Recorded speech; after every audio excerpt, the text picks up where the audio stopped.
Narrated by Chet Will. This is one.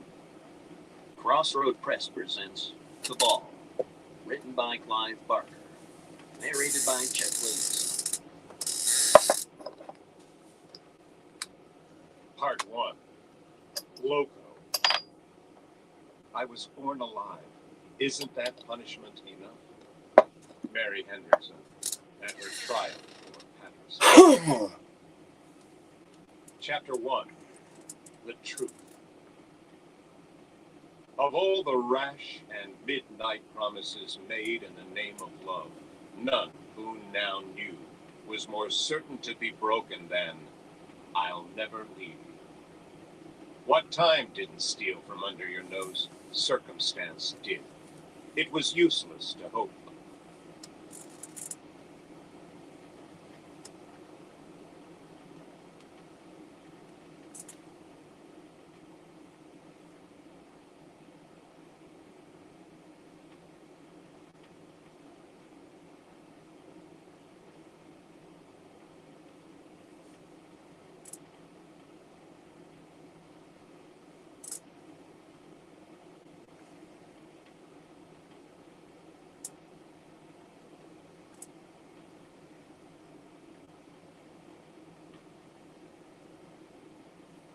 He didn't think much of his chances. More than... Chapter 1. Harvey. This is one. Crossroad Press presents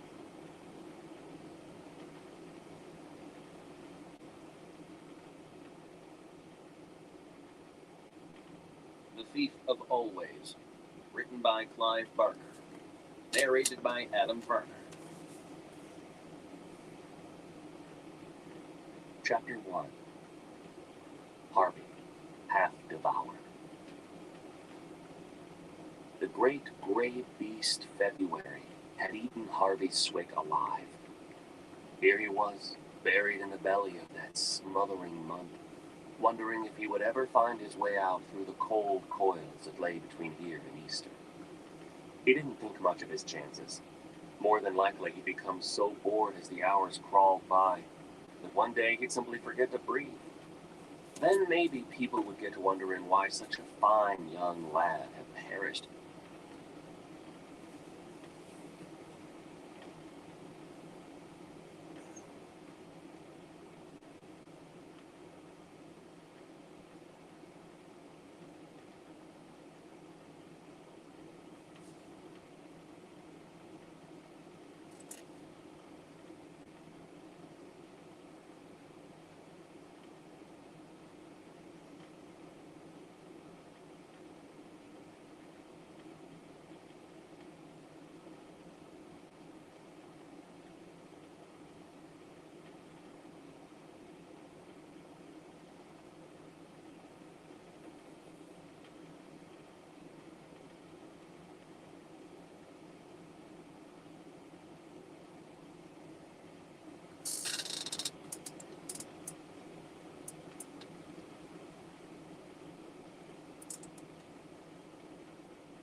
trouble until they saw the village. I did hear.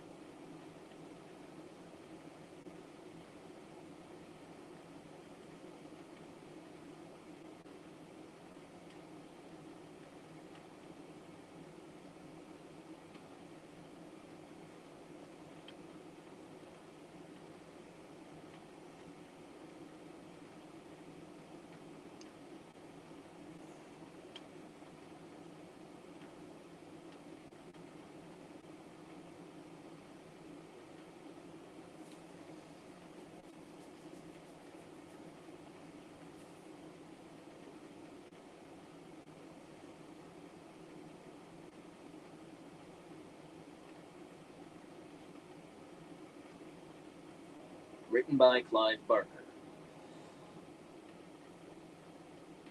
Dread. Narrated by Chris Patton. There is no delight the equal of dread. If it were possible to sit, invisible, between two people on any train, in any waiting room or office, the conversation overheard would time and again circle on that subject. Certainly the debate might appear to be about something entirely different. The state of the nation, idle chat about death on the roads, the rising price of dental care. But strip away the metaphor, the innuendo, and there, nestling at the heart of the discourse, is dread. While the nature of God and the possibility of eternal life go undiscussed, we happily chew over the minutiae of research. The syndrome recognizes no boundaries. In bathhouse and seminar room alike, the same ritual is repeated.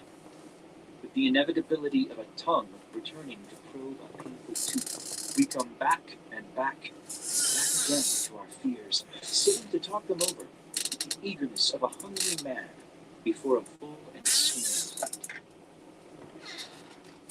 plate. While he was still at university and afraid to speak, Stephen Grace was taught to speak of why he was afraid. In fact, not simply to talk about it, but to analyze and dissect his every nerve ending, looking for tiny terrors. In this investigation, he had a teacher, Quaid. It was an age of gurus. It was their season. In universities up and down England, young men and women were looking east and west for people to follow like lambs. Steve Grace was just one of many. It was his bad luck that Quaid was the Messiah he found. They met in the student common room. "The name's Quaid," said the man at Steve's elbow at the bar. "Oh? You're Steve Grace?" "Yes. You're in the ethics class, right?" "Right. I don't see you in any of the other philosophy seminars or lectures. It's my extra subject for the year. I'm on the English literature course. Just couldn't bear the idea of a year in the Old Norse classes." "So you plumbed for ethics?" "Yes." Quaid ordered a double brandy. He didn't look that well off, and a double brandy would have just about crippled Steve's finances for the next week. Quaid downed it quickly and ordered another. "What are you having?" Steve was nursing half a pint of lukewarm lager, determined to make it last an hour. "Nothing for me." "Yes, you will." "I'm fine." "Another brandy and a pint of lager for my friend." Steve didn't resist Quaid's generosity. A pint and a half of lager in his unfed system would help no end in dulling his oncoming seminars on Charles Dickens as a social analyst. Beyond just to think of it. Somebody ought to write a thesis on drinking as a social activity. Quaid studied his brandy a moment, then downed it. "Or as oblivion," he said. Steve looked at the man, perhaps 5 years older than Steve's 20. The mixture of clothes he wore was confusing. I'll be right back. Tattered running shoes, cords, a gray-white shirt that had seen better days, and over it a very expensive black leather jacket that hung badly on his tall, thin frame. The face was long and unremarkable, the eyes milky blue and so pale that the color seemed to seep into the whites, leaving just the pinpricks of his irises visible behind his heavy glasses. Lips full like a jagger, but pale, dry and unsensual. Hair a dirty blonde. Quaid, Steve decided, could have passed for a Dutch dope pusher. He wore no badges. They were the common currency of a student's obsessions, and Quaid looked naked without something to imply how he took his pleasures. Was he a gay feminist save the whale campaigner or a fascist vegetarian? What was he into, for God's sake? You should have been doing Old Norse, said Quaid. Why? They don't even bother to mark the papers on that course, said Quaid. Steve hadn't heard about this. Quaid droned on. They just throw them all up into the air, face up an A, face down a B. Oh, it was a joke.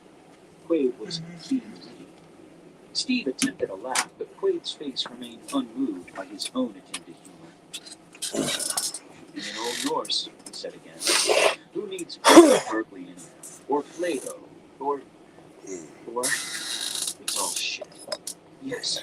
Taste that in my mouth. Watched you in the philosophy That one class. was in a very tasty Steve vape. began to wonder about Quaid. You never take notes, do you? No. I thought you were either sublimely confident or you simply couldn't care less. Neither. I'm just completely lost. Quaid grunted and pulled out a pack of cheap cigarettes. Again, that was not the done thing. You either smoked guluops, Camel, or nothing at all. It's not true philosophy they teach you here, said Quaid, with unmistakable contempt. Oh? You get spoon-fed a bit of Plato, or a bit of Bentham. No real analysis. It's got all the right factors. It looks like it's and smells a bit like the beast to the uninitiated. What beast? Philosophy. True philosophy. It's a beast, Stephen, don't you think? I hadn't. It's wild. It bites. He grinned, suddenly vulpine. Yes, bites, he replied. Oh, that pleased him. Again, for luck. Bites. Stephen nodded. The metaphor was beyond him. I think we should feel mauled by our subject. Quaid was warming to the whole subject of mutilation by education. We should be frightened to juggle the ideas we should talk about. Why? Because if we were philosophers' worth, we wouldn't be exchanging academic pleasantries. We wouldn't be talking semantics, using linguistic trickery to cover the real concerns. What would we be doing? Steve was beginning to feel like Quaid's straight man, except that Quaid wasn't in a joking mood. His face was set. His thin-prickly eyes had fused down to tiny dots. We should be walking close to the beast, Steve, don't you think? Reaching out to stroke, pet it, milk it. What is the beast?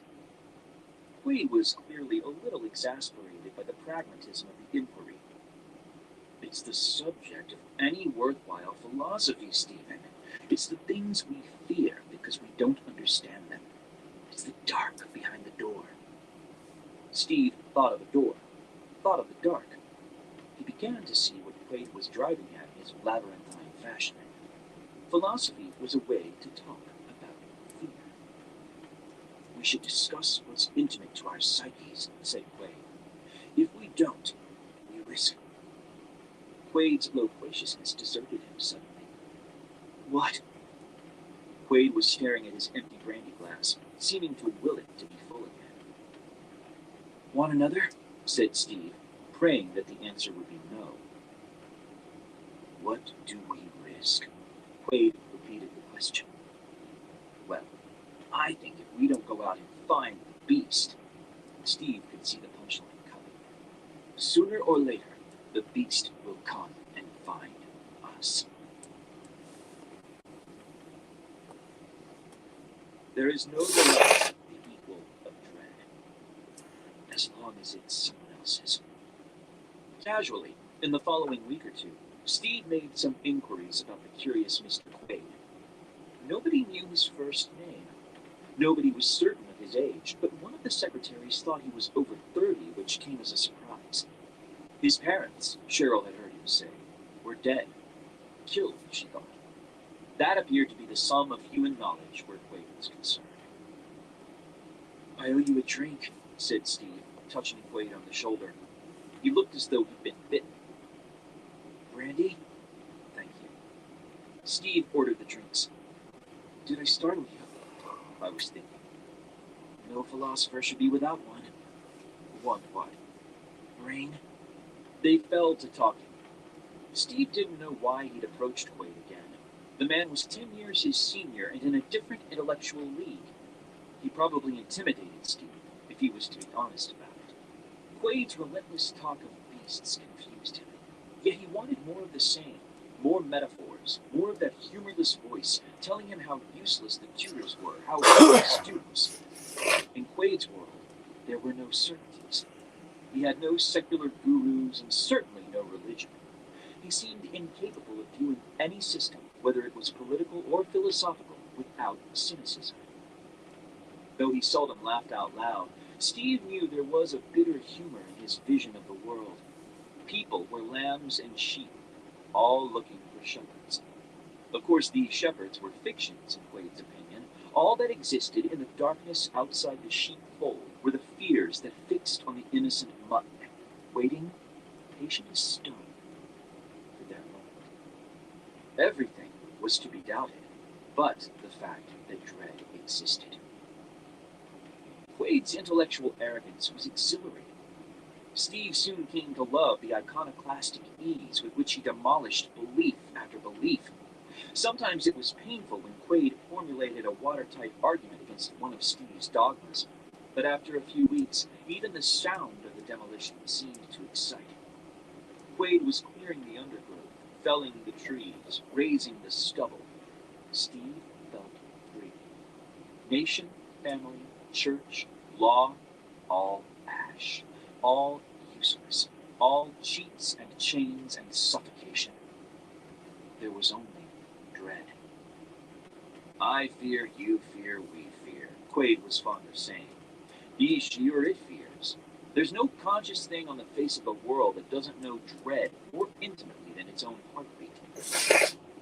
One of Quaid's favorite baiting victims was another philosophy and English lit student, Cheryl Fromm. She would rise to his more outrageous remarks like fish to ring, and while the two of them took knives to each other's arguments, Steve would sit back and watch the spectacle. Cheryl was, in Quaid's phrase, a pathological optimist. "Then you're full of shit," she'd say when the debate had warmed up a little. "So who cares if you're afraid of your own shadow? I'm not. I feel fine." She certainly looked it. Cheryl Fromm was wet dream material, but too bright for anyone to try making a move on her. "We all taste dread once in a while," Quaid would reply to her, and his milky eyes would study her face intently, watching for her reaction, trying, Steve knew, to find a flaw in her conviction. "I don't. No fears, no nightmares, no way. I've got a good family. I don't have any skeletons in my closet. I don't even eat meat, so I don't feel bad when I drive past a slaughterhouse. I don't have any shit to put on show. Does that mean I'm not real?" "It means," Quaid's eyes were snake slits, "it means your confidence has something big to cover." Back to nightmares. Big nightmares. Be specific. Define your terms. "I can't tell you what you fear." "Tell me what you fear, then." Quaid hesitated. "Finally," he said, "it's beyond analysis." "Beyond analysis, my ass!" That brought an involuntary smile to Steve's lips. Cheryl's ass was indeed beyond analysis. The only response was to kneel down and worship. Quaid was back on his soapbox. "What I fear is personal to me. It makes no sense in a larger context. The signs of my dread, the images my brain uses, if you like, to illustrate my fear, those signs are mild stuff by comparison with the real horror that's at the root of my personality." "I've got pictures," said Steve. "Pictures from childhood that make me think of..." He stopped, regretting this confessional already. "What?" said Cheryl. "You mean things to do with bad experiences? Falling off your bike or something like that?" "Perhaps." I find myself sometimes thinking of those pictures. Not deliberately, just when my concentration's idling. It's almost as though my mind went to them automatically. Quaid gave a little grunt of satisfaction. Precisely, he said. Freud writes on that, said Cheryl. What? Freud, Cheryl repeated, this time making a performance of it as though she were speaking to a child. Sigmund Freud, you may have heard of him. Quaid's lip curled with unrestrained contempt. Mother fixations don't answer the problem. The real terrors in me, in all of us, are pre-personality. Dread's there before we have any notion of ourselves as individuals. The thumbnail, curled up on itself in the room, feels fear. You remember, do you? Said Cheryl. Maybe, Quaid replied, deadly serious. The womb? Quaid gave a sort of half smile. Steve thought the smile said, I have knowledge you don't. It was a weird, unpleasant smile, one Steve wanted to wash off his eyes. You're a liar, said Cheryl, getting up from her seat and looking down her nose at Quaid. Perhaps I am, he said, suddenly the perfect gentleman. After that, the debate stopped. No more talking about nightmares, no more debating the things that go bump in the night. Steve saw Quaid irregularly the next month, and when he did, Quaid was invariably in the company of Cheryl Fromm. Quaid was polite with her, even deferential. He no longer wore his leather jacket because she hated the smell of dead animal matter. This sudden change in their relationship confounded Stephen, but he put it down to his primitive understanding of sexual matters. He wasn't a virgin, but women were still a mystery to him, contradictory and puzzling. He was also jealous, though he wouldn't entirely admit that to himself. He resented the fact that the wet dream genius was taking up so much of Quaid's time.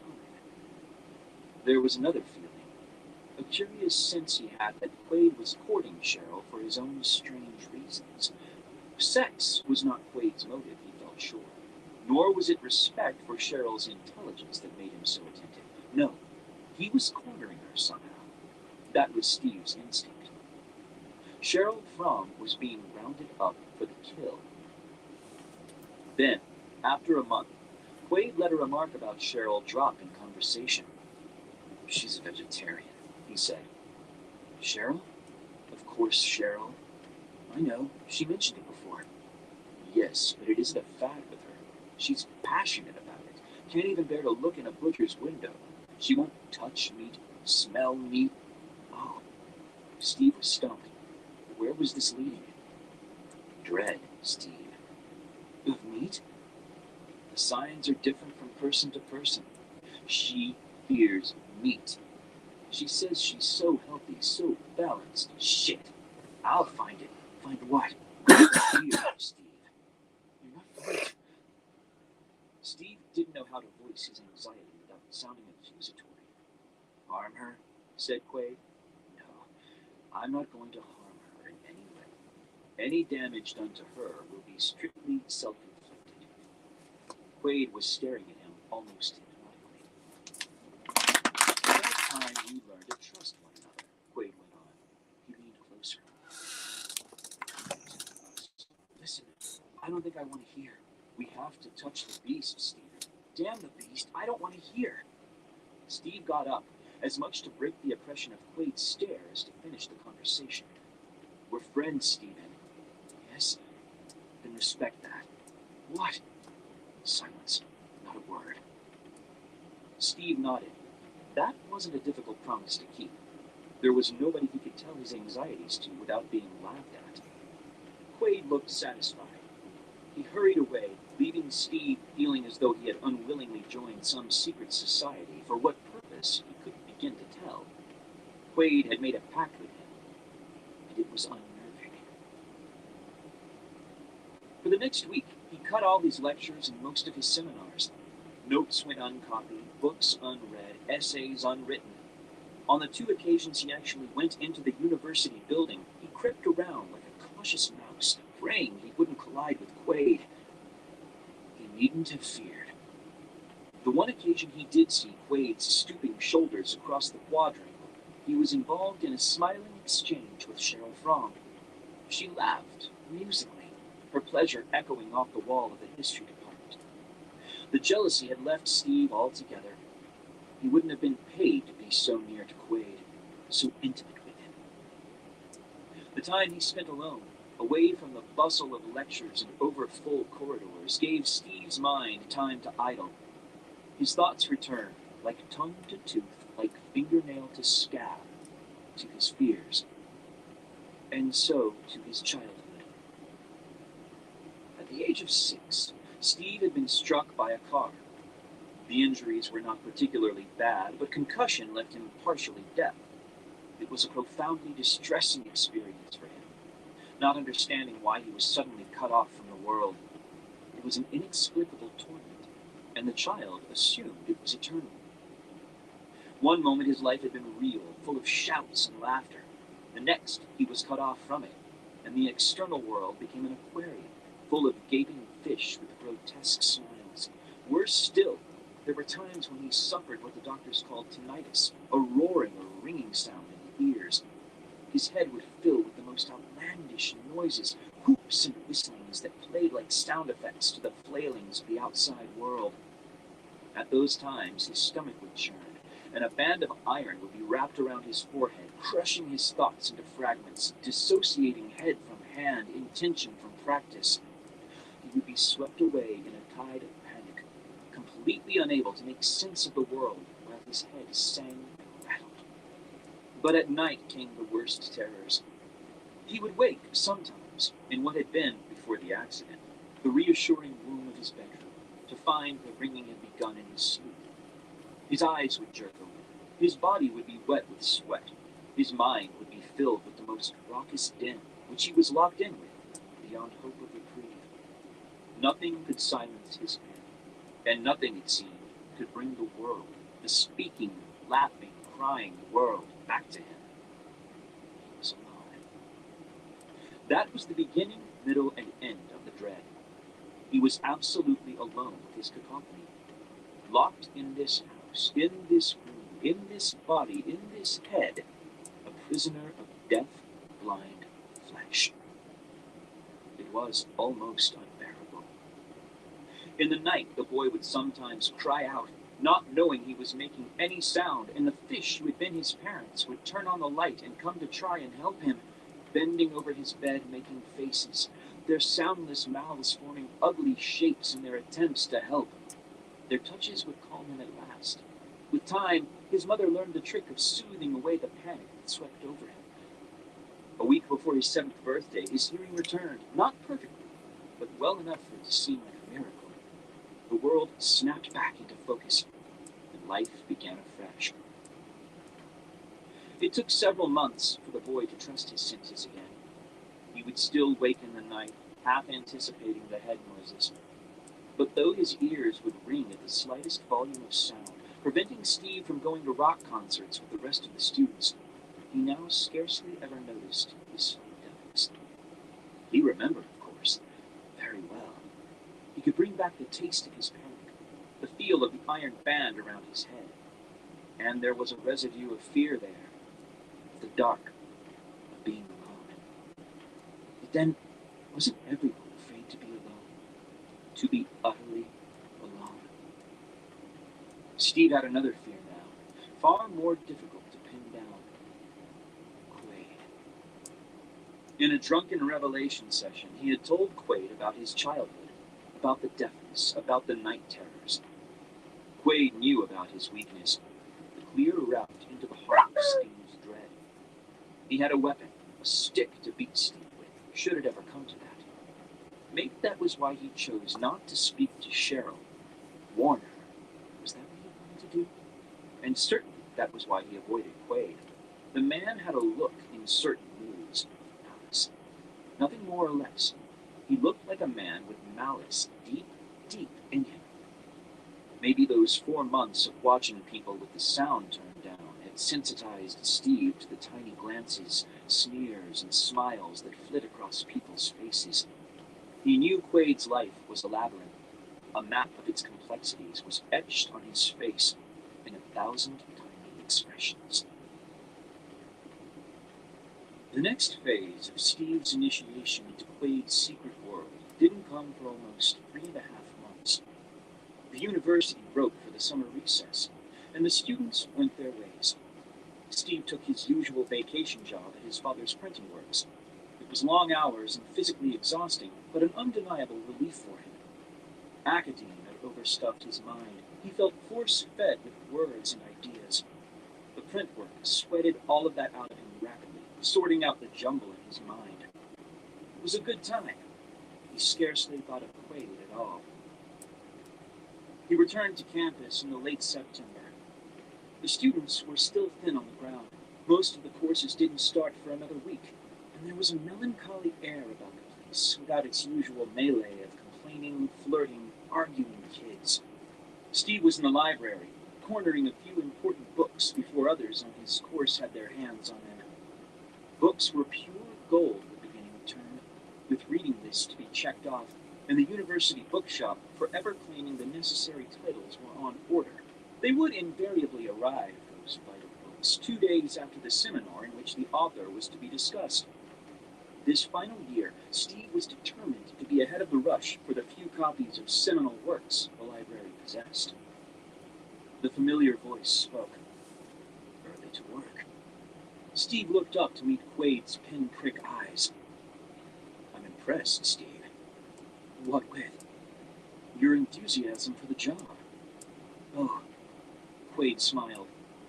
What are you looking for? Something on Bentham. I've got principles of morals and legislation. Will that do? It was a trap. It was absurd. He was offering a book. How could that simple gesture be construed as a trap? Come to think of it, the smile broadened. I think it's the library copy I've got. I'll give it to you. Thanks. Good holiday? Yes, thank you. You? Very rewarding. The smile had decayed into a thin line beneath his... You've grown a mustache. It was an unhealthy example of the species. Thin, patchy, and dirty blonde. It wandered back and forth under Quaid's nose as if looking for a way off his face. Quaid looked faintly embarrassed. Was it for Cheryl? He was definitely embarrassed now. Well, sounds like you had a good vacation. The embarrassment was surmounted by something else. I've got some wonderful photographs, Quaid said. What of? Holiday snaps. Steve couldn't believe his ears. Had C. From tamed B. Quaid? Holiday snaps? You won't believe some of them. There was something of the Arab selling dirty postcards about Quaid's manner. What the hell were these photographs? Split beaver shots of Cheryl caught reading Kant? I don't think of you as being a photographer. It's become a passion of mine. He grinned as he said, passion. There was a barely suppressed excitement in his manner. He was positively gleaming with pleasure. You've got to come and see them. Tonight. And pick up the Benton at the same time. Thanks. I've got a house for myself these days. Round the corner from the maternity hospital in Pilgrim Street. Number 64. Sometime after 9? Right, thanks. Pilgrim Street. Quaid nodded. I didn't know there were any habitable houses in Pilgrim Street. Number 64. Pilgrim Street was on its knees. Most of the houses were already rubble. A few were in the process of being knocked down. Their inside walls were unnaturally exposed. Pink and pale green wallpapers, fireplaces on upper stories hanging over chasms of smoking brick, stairs leading from nowhere to nowhere and back again. Number 64 stood on its own. The houses in the terrace to either side had been demolished and bulldozed away, leaving a desert of impacted brick dust which a few hardy and foolhardy weeds had tried to populate. A three-legged white dog was patrolling its territory along the side of 64, leaving little piss marks at regular intervals as signs of its ownership. Quaid's house, though scarcely palatial, was more welcoming than the surrounding wasteland. They drank some bad red wine together, which Steve had brought with him, and they smoked some grass. Quaid was far more mellow than Steve had ever seen him before, quite happy to talk trivia instead of dread, laughing occasionally, even telling a dirty joke. The interior of the house was bare to the point of being spartan. No pictures on the walls, no decoration of any kind. Quaid's books, and there were literally hundreds of them, were piled on the floor in no particular sequence that Steve could make out. The kitchen and bathroom were primitive. The whole atmosphere was almost monastic. After a couple of easy hours, Steve's curiosity got the better of him. "Where's the holiday snaps then?" he said, aware that he was slurring his words a little and no longer giving a shit. "Oh yes, my experiment." "Experiment?" "Tell you the truth, Steve, I'm not so sure I should show them to you." "Why not?" "I'm into serious stuff, Steve." "And I'm not ready for serious stuff, is that what you're saying?" Steve could feel Quaid's technique working on him, even though it was transparently obvious what he was doing. "I didn't say you weren't ready. What the hell is this stuff?" "Pictures." "Of?" "You remember Cheryl." "Pictures of Cheryl. Huh. How could I forget? She won't be coming back this term." "Oh? She had a revelation." Quaid's stare was basilisk-like. "What do you mean?" "She was always so calm, wasn't she?" Quaid was talking about her as though she were dead. Calm, cool, and collected. "Yes, I suppose she was." "Poor bitch. All she wanted was a good fuck." Steve smirked like a kid at Quaid's dirty talk. It was a little shocking, like seeing Teacher with his dick hanging out of his trousers. "She spent some of the vacation here." "Here?" "In this house." "Do you like her then?" "She's an ignorant cow.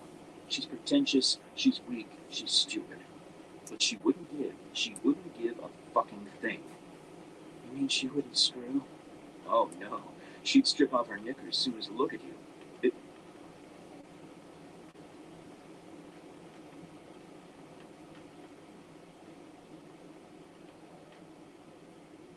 Damn it, Turk.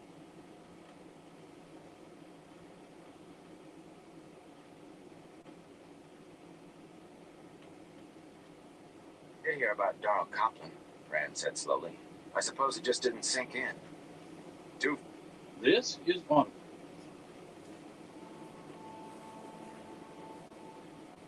Audio Renaissance 1. An empty road. The wheel of time turns, and ages come and pass, leaving memories that become legend. Legend fades to myth, and even myth is long forgotten when the age that gave it birth comes again. In one age, called the Third Age by some, an age yet to come, an age long past, a wind rose in the mountains of mist. The wind was not the beginning. There are neither beginnings nor endings to the turning of the wheel of time. But it was a beginning. Born below the ever-cloud-capped peaks that gave the mountains their name, the wind blew east out across the sand hills, once the shore of a great ocean before the breaking of the world. Down it flailed into the two rivers, into the tangled forest called the Westwood, and beat at two men walking with a cart and horse down the rock-strewn track called the Quarry Road. For all that spring should have come a good month since, the wind carried an icy chill as if it would rather bear snow. Gusts plastered Randall Thor's cloak to his back, whipped the earth-colored wool around his legs, then streamed it out behind him. He wished his coat were heavier, or that he had worn an extra shirt. Half the time when he tried to put it around him, it caught on the quiver swinging at his hip. Trying to hold the cloak one-handed did not do much good anyway. He had his bow in the other, an arrow nocked and ready to draw. As a particularly strong blast tugged the cloak out of his hand, he glanced at his father over the back of a shaggy brown mare. He felt a little foolish about wanting to reassure himself that Tam was still there. But it was that kind of day. The wind howled when it rose, but aside from that, quiet lay heavy on the land. The soft creak of the axle sounded loud by comparison. No birds sang in the forest, no squirrels chittered from a branch. Not that he expected them, really. Not this spring. Only trees that kept leaf or needle through the winter had any green about them. Snarls of last year's brambles spread brown webs over stone outcrops under the trees. Nettles numbered most among the few weeds. The rest were the sorts with sharp burrs or thorns, or stinkweed, which left a rank smell on the unwary boot that crushed it. Scattered white patches of snow still dotted the ground where tight clumps of trees kept deep shade. Where sunlight did reach, it held neither strength nor warmth. The pale sun set above the trees to the east, but its light was crisply dark, as if mixed with shadow. It was an awkward morning, made for unpleasant thoughts. Without thinking, he touched the nock of the arrow. It was ready to draw to his cheek in one smooth movement, the way Tam had taught him. Winter had been bad enough on the farms, worse than even the oldest folk remembered, but it must have been harsher still in the mountains if the number of wolves driven down into the two rivers was any guide. Wolves raided the sheep pens and chewed their way into barns to get the cattle and horses. Bears had been after the sheep too, where a bear had not been seen in years. It was no longer safe to be out after dark. Men were the prey as often as sheep, and the sun did not always have to be down. Tam was taking steady strides on the other side of Bella, using his spear as a walking staff, ignoring the wind that made his brown cloak flap like a banner. Now and again he touched the mare's flank lightly to remind her to keep moving. With his thick chest and broad face, he was a pillar of reality in that morning, like a stone in the middle of a drifting dream. His sun-roughened cheeks might be lined, and his hair have only a sprinkling of black among the gray, but there was a solidness to him, as though a flood could wash around him without uprooting his feet. He stumped down the road, now impassively. Wolves and bears were all very well, his manner said, things that any man who kept sheep must be aware of, but they had best not try to stop Tam Thor getting to Emmonsfield. With a guilty start, Rand returned to watching his side of the road, Tam's matter-of-factness reminding him of his task. He was a head taller than his father, taller than anyone else in the district, and had little of Tam in him physically, except perhaps for a breadth of shoulder. Gray eyes and the reddish tinge to his hair came from his mother, so Tam said. She had been an outlander. Rand remembered little of her aside from a smiling face, though he did put flowers on her grave every year, at Beltane in the spring, and at Sunday in the summer. 2 small casks of Tam's apple brandy rested in the lurching cart, and 8 larger barrels of apple cider, only slightly hard after a winter's curing. Tam delivered the same every year to the Wine Spring Inn for use during Beltane, and he had declared that it would take more than wolves or a cold wind to stop him this spring. Even so, they had not been to the village for weeks. Not even Tam traveled much these days, but Tam had given his word about the brandy and cider, even if he had waited to make delivery until the day before festival. Keeping his word was important to Tam. Rand was just glad to get away from the farm, almost as glad as about the coming of Beltane. As Rand watched his side of the road, the feeling grew in him that he was being watched. For a while he tried to shrug it off. Nothing moved or made a sound among the trees, except the wind. But the feeling not only persisted, it grew stronger. The hairs on his arms stirred, his skin prickled as if it itched on the inside. He shifted his bow irritably to rub at his arms and told himself to stop letting fancies take him. There was nothing in the woods on his side of the road, and Tam would have spoken if there had been anything on the other. He glanced over his shoulder, blinked. Not more than 20 spans back down the road, a cloaked figure on horseback followed them. Horse and rider alike black, dull, and ungleaming. It was more than habit than anything else that kept him walking backward alongside the cart even while he looked. The rider's cloak covered him to his boot tops. The cowl tugged well forward so no part of him showed. Vaguely, Rand thought there was something odd about the horseman, but it was the shadowed opening of the hood that fascinated him. He could see only the vaguest outlines of a face, but he had the feeling he was looking right into the rider's eyes, and he could not look away. Queasiness settled in his stomach. There was only shadow to see in the hood, but he felt hatred as sharply as if he could see a snarling face. Hatred for everything that lived. Hatred for him most of all, for him above all things. Abruptly, a stone caught his heel, and he stumbled, breaking his eyes away from the dark horseman. His bow dropped to the road, and only an outthrust hand grabbing Bella's harness saved him from falling flat on his back. With a startled snort, the mare stopped, twisting her head to see what had caught her. Tam frowned over Bella's back at him. "Are you all right, lad?" "A rider," Rand said breathlessly, pulling himself upright. "A stranger following us." "Where?" The older man lifted his broad-bladed spear and peered back warily. "There, down the..." Rand's words trailed off as he turned to point. The road behind was empty. Disbelieving, he stared into the forest on both sides of the road. Bare-branched trees offered no hiding place, but there was not a glimmer of horse or horseman. He met his father's questioning gaze. He was there. A man in a black cloak, on a black horse. "I wouldn't doubt your word, lad. But where has he gone?" "I don't know. But he was there." He snatched up the fallen bow and arrow, hastily checked the fletching before renocking, and half drew before letting the bowstring relax. There was nothing to aim at. "He was." Tam shook his grizzled head. "If you say so, lad. Come on, then. A horse leaves footprints even on this ground." He started toward the rear of the cart, his cloak whipping in the wind. "If we find them, we'll know for a fact he was there. If not, well, these are days to make a man think he's seeing things." Abruptly, Rand realized what had been odd about the horseman, aside from his being there at all. The wind that beat at Tam and him had not so much as shifted a fold of that black cloak. His mouth was suddenly dry. He must have imagined it. His father was right. This was a morning to prickle a man's imagination. But he did not believe it. Only, how did he tell his father that the man who had apparently vanished into air wore a cloak the wind did not touch? With a worried frown, he peered into the woods around them. It looked different than it ever had before. Almost since he was old enough to walk, he had run loose in the forest.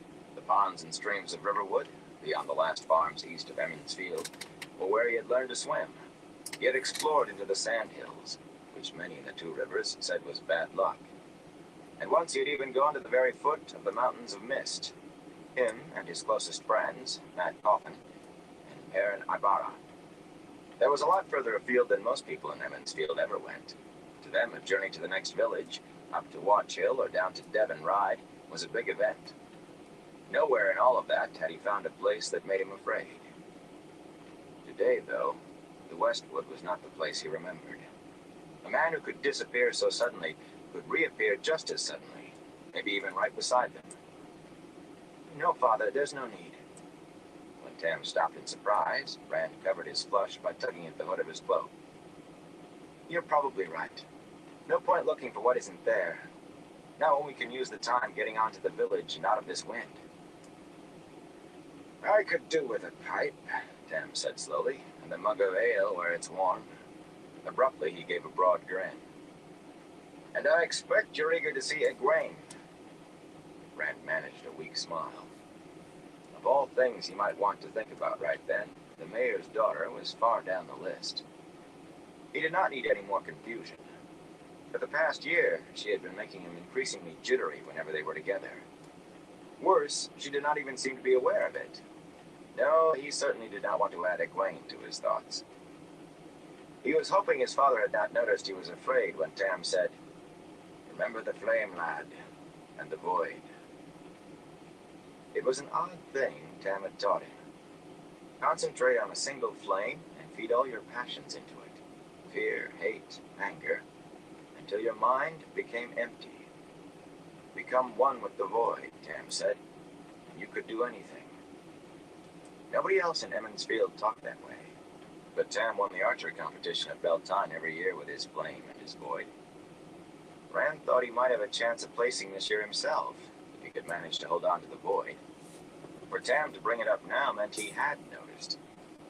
But he said nothing more about it. Tam clucked Bella into motion once more, and they resumed their journey, the older man striding along as if nothing untoward had happened, and nothing untoward could. Rand wished he could imitate him. He tried forming the emptiness in his mind, but it kept slipping away into images of the black-cloaked horseman. He wanted to believe that Tam was right, that the rider had just been his imagination.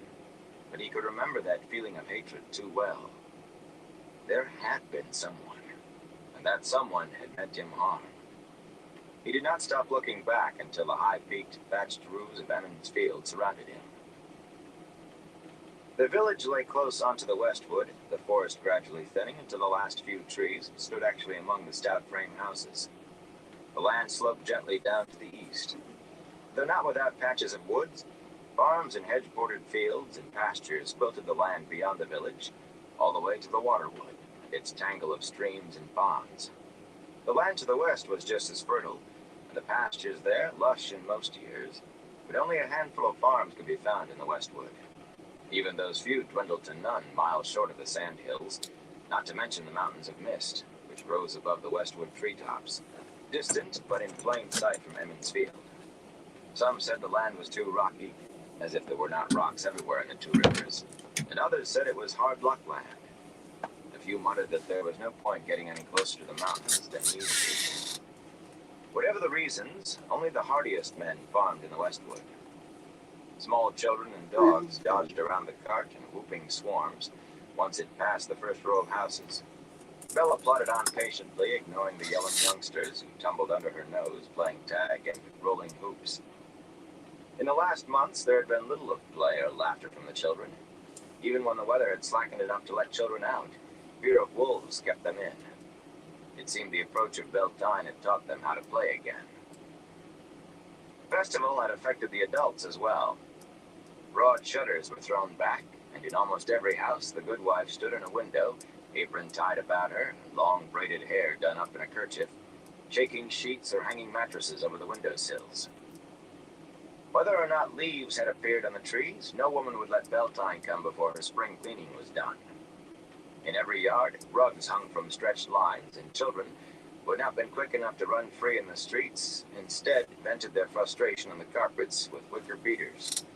On roof after roof, the goodman of the house clambered about, checking the thatch to see if the winter's damage meant falling on old Sen Bowie, the thatcher. Several times Tam paused to engage one man or another in brief conversation. Since he and Rand had not been off the farm for weeks, everyone wanted to catch up on how things were out that way. Few Westwood men had been in. Tam spoke of damage from winter storms, each one worse than the one before, and stillborn lambs, of brown fields where crops should be sprouting and pastures greening, of ravens flocking in where songbirds had come in years before. Grim talk, with preparations for Beltane going on all around them, and much shaking of heads. It was the same on all sides. Most of the men rolled their shoulders and said, "Well, we'll survive, the light willing." Some grinned and added, "And if the light doesn't will, we'll still survive." That was the way of most Two Rivers people. People who had to watch the hail beat their crops or the wolves take their lambs and start over, no matter how many years it happened, did not give up easily. Most of those who did were long since gone. Tam would not have stopped for Whit Conger if the man had not come out into the street, so they had to halt or let Bella run him over. For the Congers and the Coplans, the two families were so intermarried no one really knew where one family led off and the other began, were known from Watch Hill to Devon Ride, and maybe as far as Tarn Ferry, as complainers and troublemakers. "I have to get this to Branelvier, Whit," Tam said, nodding to the barrels in the cart. But the scrawny man held his ground with a sour expression on his face. He had been sprawled on his front steps, not up on his roof, though the patch looked as if it badly needed Master Bowie's attention. He never seemed ready to start over, or to finish what he started the first time. Most of the Coplans and Congers were like that, those were not worse. "What are we going to do about Nynaeve, Althor?" Conger demanded. "We can't have a wisdom like that for Emmons Field." Tam sighed heavily. "It's not our place, Whit. The wisdom is women's business." "Well, we'd better do something, Althor. She said we'd have a mild winter and a good harvest. Now you ask her what she hears in the wind, and she just scowls at you and stomps off." "If you asked her the way you usually do it," Tam said patiently, "she didn't thump you with that stick she carries. Now, if you don't mind, this brandy. Nynaeve Almira is just too young to be a wisdom, Althor. If the women's circle won't do something, then the village council has to. What business of yours is the wisdom with Hey, Sports Talk, how you doing? Which flinched as his wife. Hell yeah, thank you, bro. Today's Well, cover was technically quite a today's my birthday hard-faced since it is woman past with an ounce midnight. of fat on her. She glared at her fists on her hips. But I definitely appreciate it, Sports Talk. See how you like eating your own cooking, which you won't do in my kitchen. And washing your own clothes and making your own bed, which won't be under my roof. Hope you've been doing well, Sports Talk. It's been a while since I've seen you. Hell yeah. Wit, the light shine on you both. He got Bella moving again, leading her around the scrawny fellow. Definitely appreciate She it. was concentrating on her husband now, but any minute she could realize whom it was Wit had been talking to. That was why they had not accepted any invitations to stop for a bite to eat or something hot to drink. When they saw Tam, the good wives of Emmons Field went on point like hounds spotting a rabbit. There was not one of them who did not know just the perfect wife for a widower with a good farm, even if it was in the Westwood. Rand stepped along just as quickly as Tam, perhaps even more so. He was sometimes cornered when Tam was not around, with no way to escape outside of rudeness. Herded onto a stool by the kitchen side to prepare pastries or honey cakes or meat pies. Always Goodwife Dr. measured him as neatly as any merchant. Yeah, it's definitely been a long time no see. Definitely good to see you too. Sisters cooking, or next to eldest cousins. Definitely glad you're doing all right. She would say. It was good that he had loved his wife so. It boded well for the next woman in his life. But he had mourned long enough. Tam needed a good woman. It was a simple fact, she would say, or something very close, that a man just could not do without a woman to take care of him and keep him out of trouble. Worst of all were those who paused thoughtfully at about that point, then asked with elaborate casualness exactly how old he was now. Like most Two Rivers folk, Rand had a strong, stubborn streak. Outsiders sometimes said it was the prime trait of people in the Two Rivers that they could give mules lessons and teach stones. The good wives were fine and kindly women for the most part. No, I'm not sure. Pushed to do anything, and they made him feel as if he were being prodded with sticks. So he walked fast. But I'll probably be Bella along. using my new toy that I got. Well, I won it in a raffle giveaway at a tattoo convention that was in town just this past weekend. A double handful of geese waddled about, greedily eyeing the ground, but not finding anything worth pecking. And someone had tethered a milk cow to crop the sparse growth. Toward the west end of the green, the wine spring itself gushed out of a low stone outcrop in a flow that never failed. A flow strong enough to knock a man down, and sweet enough to justify its name a dozen times over. From the spring, the rapidly widening wine spring water ran swiftly off to the east, willows dotting its banks all the way to Master Thane's mill and beyond, until it split into dozens of streams in the swampy depths of the waterwood. Two low railed footbridges across the clear stream of the green, one bridge wider than the others and stout enough to bear wagons. The wagon bridge marked where the North Road, coming down from Tarrant Ferry and Watch Hill, became the Old Road, leading to Devon Ride. Outsiders sometimes found it funny that the road had one name to the north and another to the south. But that was the way it had always been, as far as anyone in Emmons Field knew, and that was that. It was a good enough reason for Two Rivers people. On the far side of the bridges, the mounds were already building for the Beltane fires, 3 careful stacks of logs almost as big as houses. They had to be on cleared dirt, of course, not on the green, even sparse as it was. What if festival did not take place around the fires would happen on the green. Near the wine spring, a score of older women sang softly as they erected the spring pole. Shorn of its branches, the straight, slender trunk of a fir tree stood 10 feet high, even in the hole they had dug for it. A knot of girls too young to wear their hair braided sat cross-legged and watched enviously, occasionally singing snatches of the song the women sang. Tam clucked at Bella as if to make her speed her pace, though she ignored it, and Rand studiously kept his eyes from what the women were doing. In the morning, the men would pretend What to do you be surprised to doing find the for pole. 420 Sports Talk? The married women would dance the pole, entwining it with long colored ribbons while the unmarried men sang. No one knew when the custom began or why, and it was another thing that was the way it had always been. But it was an excuse to sing and dance, and nobody in the Two Rivers needed much excuse for that. The whole day of Beltane would be taken up with singing and dancing and feasting, with time out for foot races and contests and almost everything. Prizes would be given not only in archery, but for the best with the sling and the quarterstaff. There would be contests at solving riddles and puzzles, at the rope tug and lifting and tossing weights. Prizes for the best singer, the best dancer, and the best fiddle player. For the quickest to shear a sheep, even the best at bowls and at darts. Beltane was supposed to come when spring had well and truly arrived, the first lambs born and the first crop up. Even with the cold hanging on, though, no one had any idea. Everyone could use a little singing and dancing, and to top everything, if the rumors could be believed, a grand display of fireworks was planned for the green. If the first peddler of the year appeared in time, of course. That had been causing considerable talk. It was 10 years since the last such display, and that was still talked about. The Wine Spring Inn stood at the east end of the green, hard beside the wagon bridge. The first floor of the inn was river rock, though the foundation was of older stone some said came from the mountains. The whitewashed second story, where Brandywin Olivier, the innkeeper and mayor of Emmonsfield for the past 20 years, lived in the back with his wife and daughters, jutted out over the lower floor all the way around. Red roof tile, the only such roof in the village, glittered in the weak sunlight, and smoke drifted from 3 of the inn's dozen tall chimneys. At the south end of the inn, away from the stream, stretched the remains of a much larger stone foundation, once part of the inn, or so it was said. A huge oak grew in the middle of it now, with a bole 30 paces around and spreading branches as thick as a man. In the summer, Branelvier set tables and benches under those branches, shady with leaves then, where people could enjoy a cup and a cooling breeze, while they talked or perhaps set out a board for a game of stones. Here we are, lad. Tam reached for Bella's harness, but she stopped in front of the inn before his hand touched leather.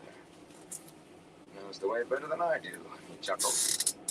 As the last creak of the axle faded, Branelvier appeared from the inn, seeming as always to step too lightly for a man of his girth, nearly double that of anyone else in the village. A smile split his round face, which was topped by a sparse fringe of gray hair. The innkeeper was in his shirt sleeves, despite the chill, with a spotless white apron wrapped around him. A silver medallion in the form of a set of balance scales hung on his chest. The medallion, along with the full-size set of scales used to weigh the coins of the merchants who came down from Bearlawn for wool or tobacco, was the symbol of the mayor's office. Bran only wore it for dealing with the merchants and for festivals. How's everyone's evening going? He had it on a day early now, but that night was winter night. Or nighttime? Before Beltane. Everyone would visit back and forth almost the whole night long, exchanging small gifts, having a bite to eat and a touch to drink at every house. After the winter, Rand thought, he probably considered it excuse enough not to wait until tomorrow. Tam! The mayor shouted as he hurried toward them. The light shine on me. It's good to see you at last. And you, Rand. How are you, my boy? Fine, Master Olivier, Rand said. And you, sir? But Rand's attention was already back on Tam. I was almost beginning to think you wouldn't be bringing your brandy this year. You've never waited so late before. I've no liking for leaving the farm these days, Bran, Tam replied. Not with the wolves the way they are, and the weather. Bran harumphed. I could wish somebody wanted to talk about something besides the weather. Everyone complains about it, and folk who should know better expect me to set it right. I've just spent 20 minutes explaining to Mistress Aldano that I can do nothing about the storks. But what she expected me to do. He shook his head. And here, Loman, a scratchy voice announced. No storks nesting on the rooftops at Beltane. Zenbui, as gnarled and dark as an old root, marched up to Tam and Bran and leaned on his walking staff, near as tall as he was and just as gnarled. He tried to fix both men at once with a beady eye. There's worse to come, you mark my words. Have you become a soothsayer, then, interpreting omens? Tam asked dryly. Or do you listen to the wind like a wisdom? There's certainly enough of it. Some originating not far from here. Mark, if you will, Sen muttered. But if it doesn't warm enough for crops to sprout soon, more than one root cellar will come up empty before there's a harvest. By next winter, there may be nothing left alive in the Two Rivers but wolves and ravens. If it is next winter at all, maybe it will still be this winter. Now what is that supposed to mean? Bran said sharply. Sen gave them a sour look. I have not much good to say about Nynaeve Elmira. You know that. For one thing, she's too young to... No matter. The women's circle seems to object to the village council even talking about their business, though they interfere in ours whenever they want to, which is most of the time, or so it seems to. Sen broke in. Is there a point to this? This is the point, Althor. Ask the wisdom when the winter will end, and she walks away. Maybe she doesn't want to tell us what she hears on the wind. Maybe what she hears is that the winter won't end. Maybe it's just going to go on being winter until the wheel turns and the age ends. There's your point. Maybe sheep will fly, Tam retorted, and Bran threw up his hands. The light protect me from fools. You sitting on the village council, Sen. And now you're spreading that Copland talk. Well, you listen to me. We have enough problems without. A quick tug at Rand's sleeve, and voice pitched low, for his ear alone, distracted him from the older man's talk.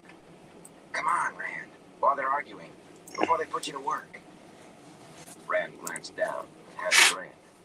Matt Cawthon crouched beside the cart so Tam and Bran and Sen could not see him. His wiry body contorted like a stork trying to bend itself double. Matt's brown eyes twinkled with mischief, as usual. Dav and I caught a big old badger, all grouchy at being pulled out of his den. We're going to let it loose on the green and watch the girls run. Rand's smile broadened. It did not sound as much like fun to him as it would have a year or two back, but Matt never seemed to grow up. He took a quick look at his father.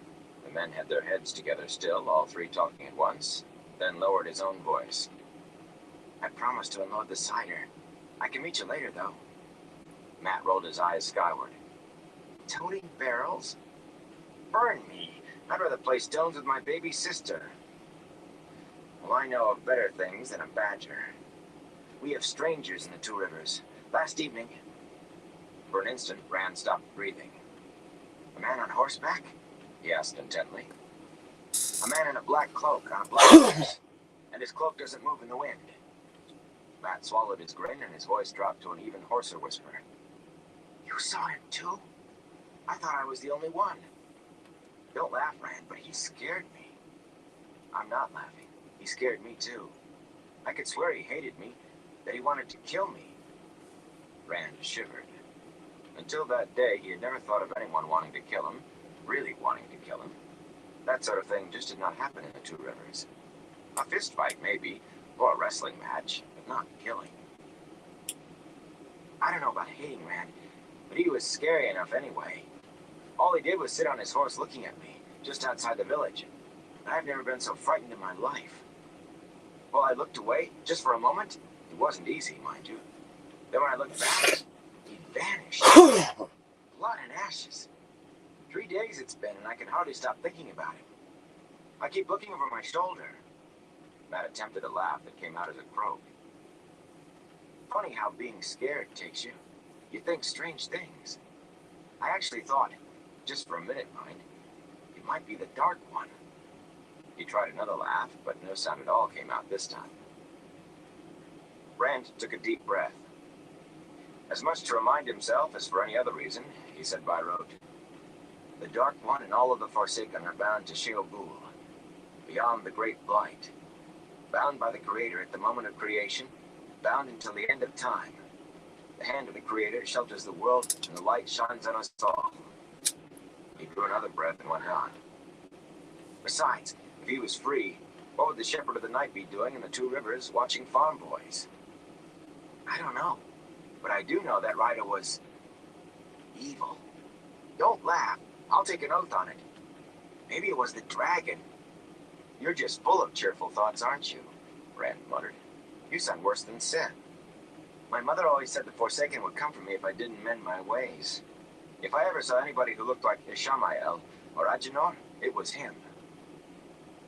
Everybody's mother scared them with the Forsaken, Rand said dryly, but most grow out of it. Why not the Shadow Man while you're about it? Matt glared at him. I haven't been so scared since... No, I've never been that scared, and I don't mind admitting it. Me either. My father thinks I was jumping in shadows under the trees. Matt nodded glumly and leaned back against the cartwheel. So does my dad. I told Dab and Ellum Doubtree.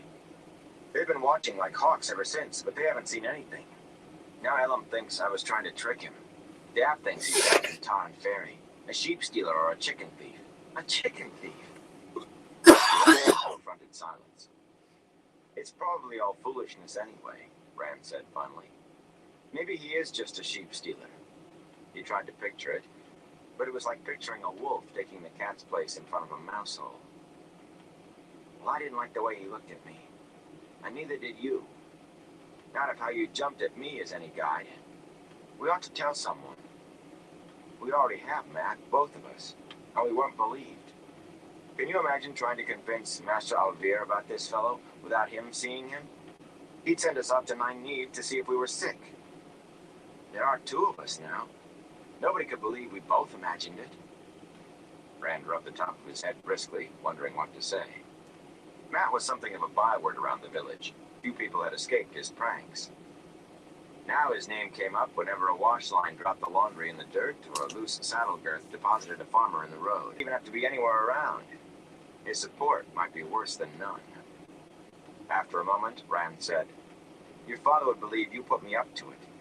Mine? He looked over the cart to where Tam and Bran and Sen had been talking, and found himself staring his father in the eyes. The mayor was still lecturing Sen, who took it now in sullen silence. Good morning, Matrim, Tam said brightly, hefting one of the brandy casks up onto the side of the cart. I see you've come to help Rand unload the cider. Good lad. Matt leaped to his feet at the first word and began backing away. Good morning to you, Master Althor. And to you, Master Alvear. Master Bowie. May the light shine on you. My dad sent me to... No doubt he did, Tam said. And no doubt, since you are a lad who does his chores right off, you've finished the task already. Well, the quicker you lads get the cider into Master Alvear's cellar, the quicker you can see the Gleeman. Gleeman? Matt exclaimed, stopping dead in his footsteps, at the same instant that Rand asked, When will he get here? Rand could remember only 2 Gleemen coming into the 2 rivers in his whole life, and for one of those he had been young enough to sit on Tam's shoulders to watch. To have one there actually during Beltane, with his harp and his flute and his stories and all, Emmons Field would still be talking about this festival 10 years off, even if there were not any fireworks. Foolishness, Sen grumbled, but fell silent at a look from Bran that had all the way to the mayor's office in it. Tam leaned against the side of the cart, using the brandy cask as a prop for his arm. Yes, a Gleeman, and already here. According to Master Alvear, he's in a room in the inn right now. Arrived in the dead of night, he did. The innkeeper shook his head in disapproval. Pounded on the door till he woke the whole family. If not for festival, I'd have told him to stable his own horse and sleep in the stall with it. Gleeman or not. Imagine coming in the dark like that. Rand stared wonderingly. No one traveled beyond the village by night, not these days. Certainly not alone. The Thatcher grumbled under his breath again, too low this time for Rand to understand more than a word or two. Madman and unnatural. He doesn't wear a black cloak, does he? Matt asked suddenly. Rand's belly shook with his chuckle. Black? His cloak is like every Gleeman's cloak I've ever seen. More patches than cloak and more colors than you can think of. Rand startled himself by laughing out loud, a laugh of pure relief. The menacing black-clad rider as a Gleeman was a ridiculous notion, but he clapped a hand over his mouth in embarrassment.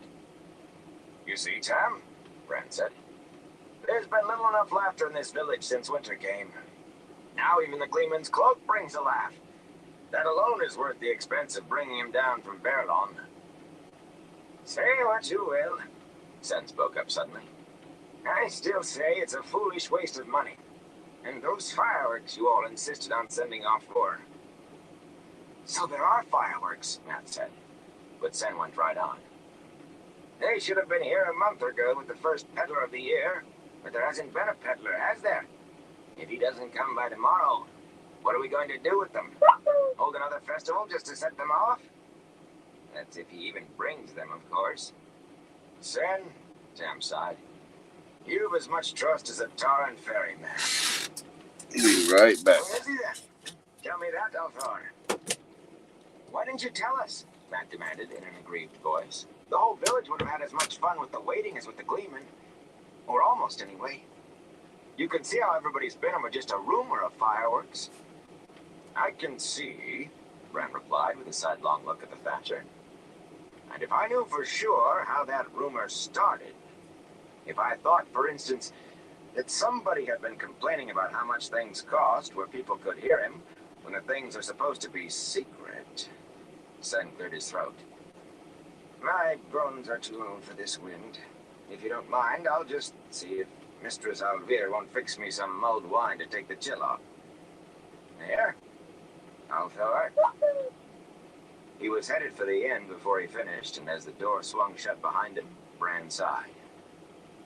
Sometimes I think Nynaeve is right about... Well, that's not important now. You young fellas think for a minute. Everyone's excited about the fireworks, true. And that's only at a rumor. Think how they'll be if the peddler doesn't get here in time, after all they're anticipating. And with the weather the way it is, who knows when he will come. They'd be 50 times as excited about a gleeman. I'd feel 50 times as bad if he hadn't come, Bran said. Even though time might not do much for people's spirits after that. You have a head on your shoulders when you choose to use it, Bran said. He'll follow you on the village council one day, Tam, mark my words. He couldn't do much worse right now than someone I could name. None of this is unloading the cart, Tam said briskly, handing the first cask of brandy to the mayor. I want a warm fire, my pipe, and a mug of your good ale. He hoisted the second brandy cask onto his shoulder. I'm sure Rand will thank you for your help. Matrim, remember, the sooner the cider is in the cellar. As Tam and Bran disappeared into the inn, Rand looked at his friend. You don't have to help. Dad won't keep that badger long. Oh, why not? Matt said resignedly. Like your Da said, the quicker it's in the cellar. Picking up one of the casks of cider in both arms, he hurried toward the inn in a half-trot. Maybe Egwene is around. Watching you stare at her like a pole-axed ox will be as good as a badger any day. Rand paused in the act of putting his bow and quiver in the back of the cart. He really had managed to put Egwene out of his mind. That was unusual in itself. But she would likely be around the inn somewhere. There was not much chance he could avoid her. Of course, it had been weeks since he saw her last. Well, Matt called from the front of the inn. I didn't say I would do it by myself.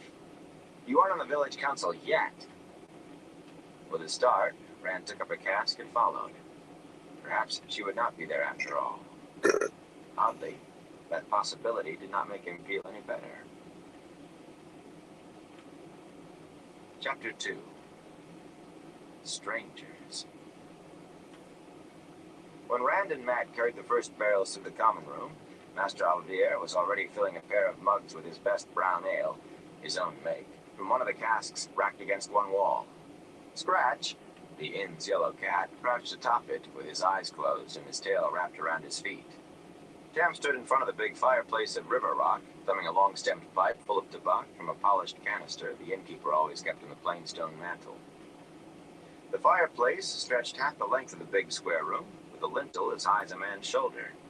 The crackling blaze of the hearth vanquished the chill outside. At that time of the busy day before festival, Rand expected to find the common room empty except for Bran and his father and the cat.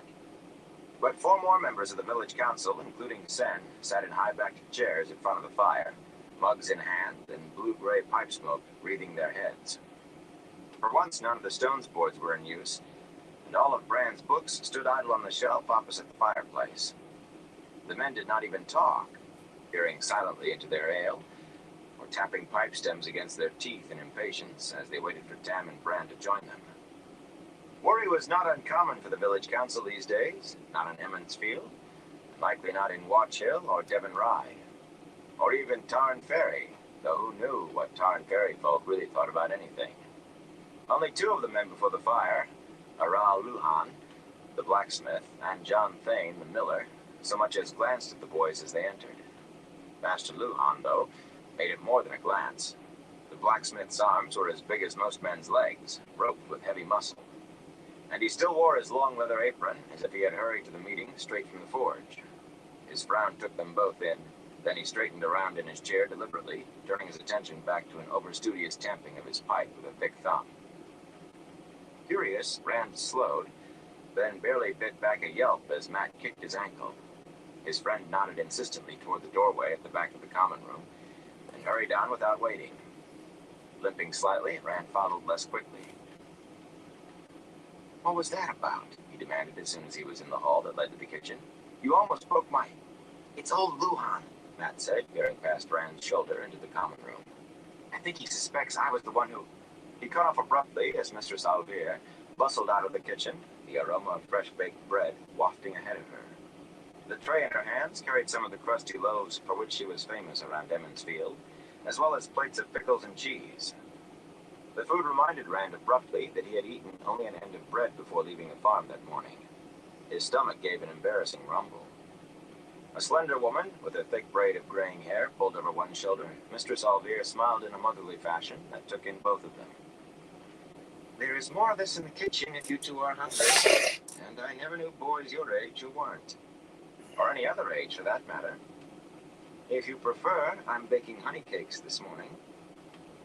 She was one of the few married women in the area who never tried to play matchmaker with Tam.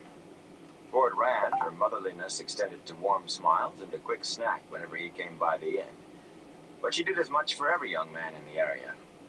If she occasionally looked at him as if she wanted to do more, at least she took it no further than looks, for which he was deeply grateful. Without waiting for a reply, she swept on into the common room. Immediately, there was the sound of chairs scraping on the floor as the men got to their feet, and exclaimings over the smell of the bread. She was easily the best cook in Emmons Field, and not a man for miles around but eagerly leaped at a chance to put his feet under her table. "Honey cakes," Matt said, smacking his lips. "After," Rand told him firmly, "or we'll never get done." A lamp hung over the cellar stairs just beside the kitchen door, and another made a bright pool in the stone-walled room beneath the inn, banishing all but a little dimness in the furthest corners. Wooden racks along the walls and across the floor held casks of brandy and cider, and larger barrels of ale and wine, some with taps driven in.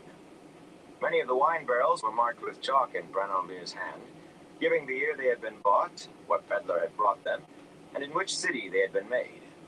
But all of the ale and brandy was the make of Two Rivers farmers or of Bran himself.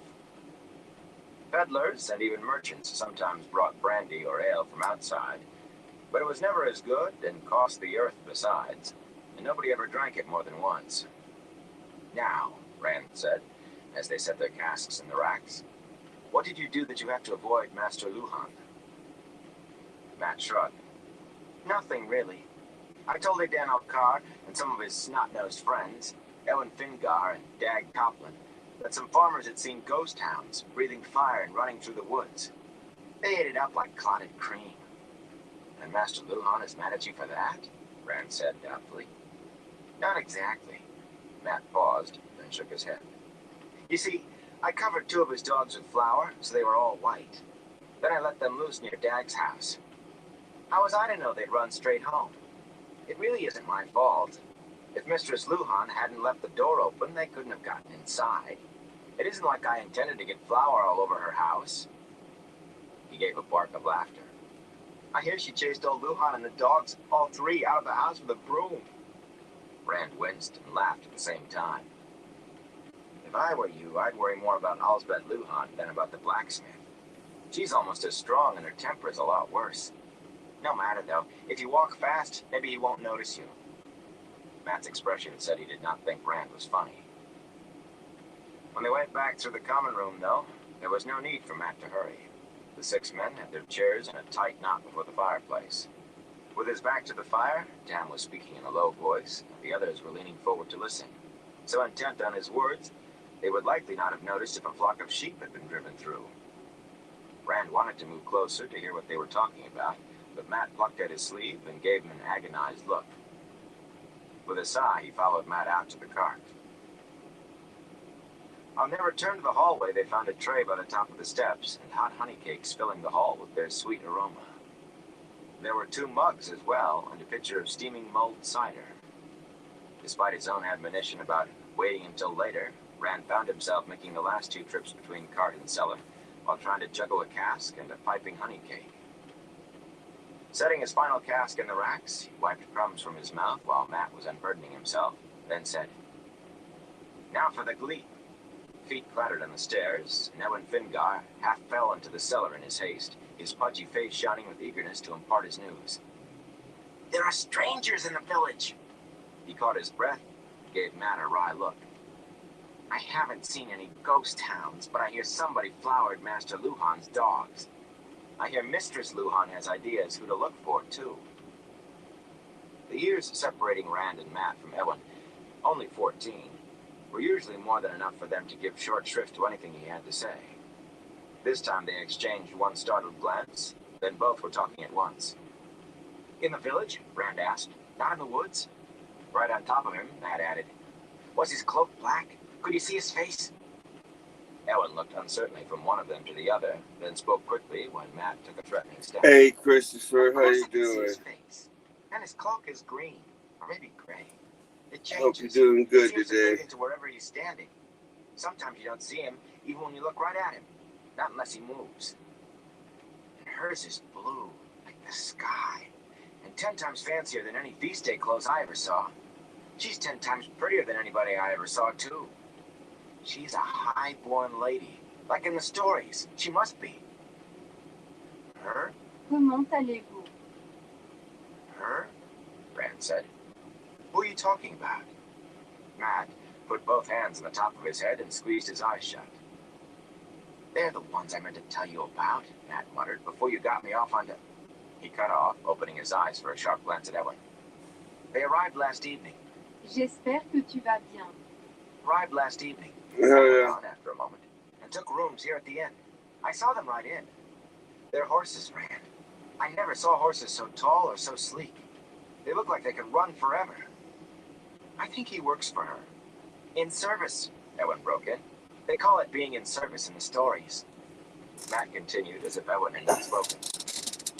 "Anyway, he defers to her, does what she says.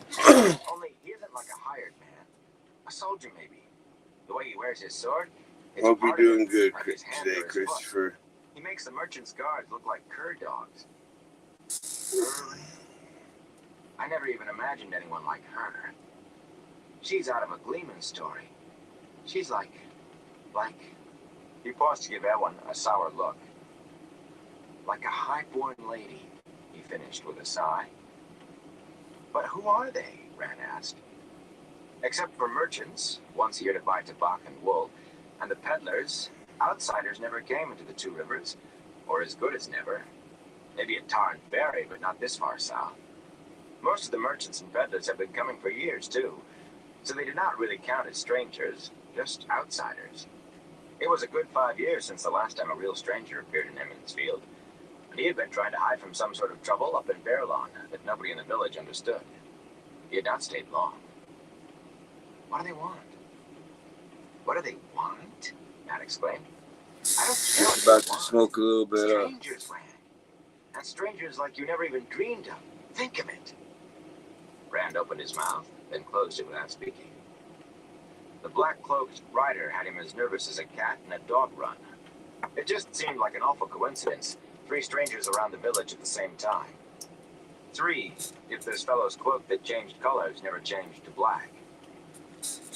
"Her name is Moraine," Ewan said in the momentary silence. "I heard him say it. Moraine, he called her. The Lady Moraine. His name is Lan. The Wisdom may not like her, but I do." "What makes you think Nynaeve dislikes her?" Rand said. "She asked the Wisdom for directions this morning," Ewan said, "and called her child." Rand and Matt both whistled softly through their teeth, and Ewan tripped over his tongue in his haste to explain. "The Lady Moraine didn't know she was the Wisdom. She apologized when she found out. She did. and asked some questions about herbs and about who is who around Evans Field, just as respectfully as any woman in the village, more so than some. She's always asking questions about how old people are and how long they've lived where they live, and oh, I don't know what all. Anyway, Nynaeve answered like she'd bitten a green sweet berry. Then, when the Lady Moraine walked away, Nynaeve stared after her like, well, it wasn't friendly, I can tell you that. Is that all? Rand said. You know Nynaeve's temper. When Senbui called her a child last year, she thumped him on the head with her stick. And he's in the village council, and old enough to be her grandfather besides. She flares up at anything, and never stays angry past turning around. That's too long for me, Eowyn muttered. I don't care who Nynaeve thumps, Mat chortled, so long as it isn't me. This is going to be the best Beltane ever. A gleeman, a lady, who could ask for more? Who needs fireworks? A gleeman? Eowyn said, his voice rising sharply. Come on, Rand, Mat went on, ignoring the younger boy. We're done here. You have to see this fellow. He bounded up the stairs with Ellen scrambling behind him, calling, Is there really a gleeman, Mat? This isn't like the ghost towns, is it? Or the frogs? Rand paused long enough to turn down the lamp, then hurried after them. In the common room, Rowan Hearn and Sam'el Craw had joined the others in the front of the fire, so that the entire village council was there. Bran al'Vir spoke now, his normally bluff voice pitched so low that only a rumbling murmur traveled beyond the close-gathered chairs. The mayor emphasized his words by tapping a thick forefinger into the palm of his other hand, and eyed each man in turn. They all nodded in agreement with whatever he was saying, though Sen more reluctantly than the rest. The way the men all but huddled together spoke more plainly than a painted sign. Whatever they were talking about, it was for the village council alone, at least for now. They would not appreciate Rand trying to listen in. Reluctantly, he pulled himself away. There was still the gleeman. And these strangers. Outside, Bella and the cart were gone, taken away by Hugh or Thad, the inn's stableman. Mat and Eowyn stood glaring at one another a few paces from the front door of the inn, their cloaks whipping in the wind. For the last time, Mat barked, I am not playing a trick on you. There is a gleeman. Now go away. Rand, will you tell this woolhead I am telling the truth so he'll leave me alone? Pulling his cloak together, Rand stepped forward to support Mat, but words died as the hairs stirred in the back of his neck. He was being watched again. It was far from the feeling the hooded rider had given him, but neither was it pleasant, especially so soon after that encounter. A quick look about the green showed him only what he had seen before. Children playing, people preparing for festival, and no one more than glancing in his direction. The spring pole stood alone now, waiting. Bustle and childish shouts filled the side streets. All was as it should be, except that he was being watched.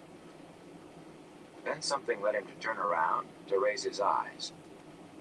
On the edge of the inn's tile roof perched a large raven, swaying a little in the gusting wind from the mountains. Its head was cocked to one side, and one beady black eye was focused on him, he thought. He swallowed, and suddenly anger flickered in him, hot and sharp. Filthy carrion eater, he muttered. I am tired of being stared at, Mat growled. And Rand realized his friend had stepped up beside him and was frowning at the raven too. They exchanged a glance, then as one their hands darted for rocks. The two stones flew true, and the raven stepped aside. The stones whistled through the space where it had been. Fluffing its wings once, it cocked its head again, fixing them with a dead black eye, unafraid, giving no sign that anything had happened. Rand stared at the bird in consternation. Did you ever see a raven do that? He asked quietly. Mat shook his head without looking away from the raven. Never. Nor any other bird either. A vile bird, came a woman's voice from behind them, melodious despite echoes of distaste. To be mistrusted in the best of times. With a shrill cry, the raven launched itself into the air so violently that two black feathers drifted down from the roof's edge. Startled, Rand and Mat twisted to follow the bird's swift flight over the green and toward the cloud-tipped mountains of mist, tall beyond the westwood, till it dwindled to a speck in the west, then vanished from view.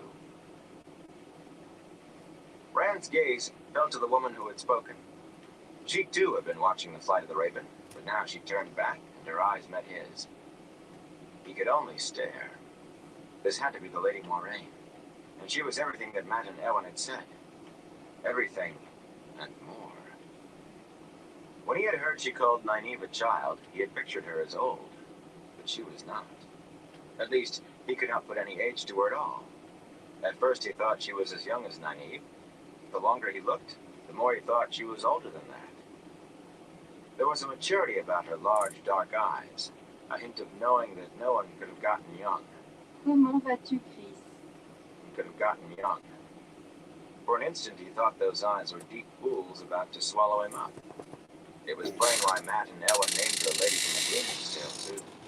She held herself with a grace and air of command that made him feel awkward and stumble-footed. She was barely tall enough to come up to his chest, but her presence was such that her height seemed the proper one, and he felt ungainly in his tallness. Altogether, she was like no one he had ever seen before. The wide hood of her cloak framed her face and dark hair, hanging in soft ringlets. He had never seen a grown woman with her hair unbraided. Every girl in the Two Rivers waited eagerly for the woman's circle of her village to say she was old enough to wear a braid. Her clothes were just as strange. Her cloak was sky blue velvet, with silver embroidery, leaves and vines and flowers all along the edges. Her dress gleamed faintly as she moved, a darker blue than the cloak, and slashed with cream. A necklace of heavy gold links hung around her neck, while another gold chain, delicate and fastened in her hair, supported a small, sparkling blue stone in the middle of her forehead. A wide belt of woven gold encircled her waist, and on the second finger of her left hand was a gold ring in the shape of a serpent, biting its own tail. He had certainly never seen a ring like that, though he recognized the great serpent, an even older symbol for eternity than the Wheel of Time. Fancier than any feast day clothes, Ellen had said, and he was right. No one ever dressed like that in the Two Rivers. Not ever. Good morning, Mistress, Lady Moraine, Rand said. His face grew hot and his tongues fumbling. Good morning, Lady Moraine, Matt echoed somewhat more smoothly, but only a little. She smiled, and Rand found himself wondering if there was anything he might do for her. Something that would give him an excuse to stay near her. He knew she was smiling at all of them, but it seemed meant for him alone. It really was just like seeing a Gleeman's Tale come to life. Matt had a foolish grin on his face. You know my name, she said, sounding delighted. As if her presence, however brief, would not be the talk of the village for a year. But you must call me Moraine, not Lady. And what are your names? Ellen leaped forward before either of the others could speak. My name is Ellen Fingard, my lady. I told them your name, that's how they know. I heard Lan say it, but I wasn't eavesdropping. No one like you has ever come to Emmonsfield before. There's a Gleeman in the village for Beltane, too. And tonight is winter night. Will you come to my house? My mother has apple cakes. I shall have to see, she replied, putting a hand on Ellen's shoulder. Her eyes twinkled with amusement, though she gave no other sign of it. I do not know how well I could compete against a Gleeman, Ellen. But you must call me Moraine. She looked expectantly at Rand and Matt. I'm Matrim Cawthon. Moraine, Matt said. He made a stiff, jerking bow, then went red in the face as he straightened. Rand had been wondering if he should do something of the sort, the way men did in stories, but with Matt's example, he merely spoke his name. At least he did not stumble over his own tongue this time. Moraine looked from him to Matt and back again. Rand thought her smile, the bare curve of the corners of her mouth, was now the sort Egwene wore when she had a secret. I may have some small tasks to be done from time to time while I am in Emmonsfield, she said. Perhaps you would be willing to assist me? She laughed as their ascents tumbled over one another. Here, she said. Rand was she pressed a coin into his palm, closing his hand tightly around it with both of hers. There's no need, he began. But she waved aside his protest as she gave Ewan a coin as well, and pressed Matt's hand around one the same way she had Rand's. Of course there is, she said. You cannot be expected to work for nothing. Consider this a token, and keep it with you. So you will remember that you have agreed to come to me when I ask it. There is a bond between us now.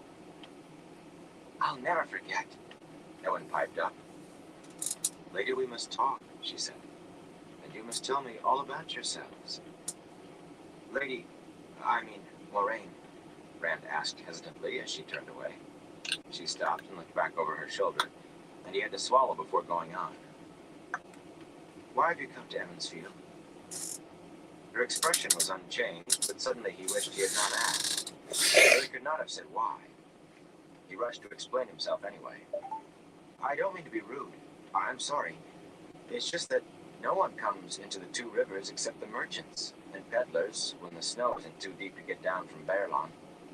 Almost no one. Certainly no one like you. The merchants' guards sometimes say this is the back end of forever, and I suppose it must seem that way to anyone from outside. I just wondered. Her smile did fade then, slowly, as if something had been recalled to her. For a moment, she merely looked at it. I'm a student of history, she said at last. A collector of old stories. This place you call the Two Rivers has always interested me. Sometimes I study the stories of what happened here long ago. Here, and at other places. Stories? Rand said. Whatever happened in the Two Rivers to interest someone like... what could have happened here? And what else would you call it beside the Two Rivers? I added. That's what it has always been called. As the wheel of time turns, Moraine said, back to herself, and with a distant look in her eyes. Places wear many names. Men wear many names, many faces. Different faces, but always the same man. Yet no one knows the great pattern the wheel weaves, or even the pattern of an age. We can only watch and study and hope.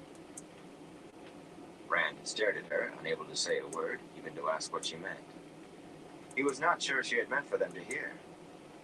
The other two were just as tongue-tied, he noticed. Ewan's mouth hung open. Moraine focused on them again, and all three gave a little shake as if waking up. Later we will talk, she said. Said a word. Later. She moved down toward the wagon. Get a drink real fast and we'll do a dab.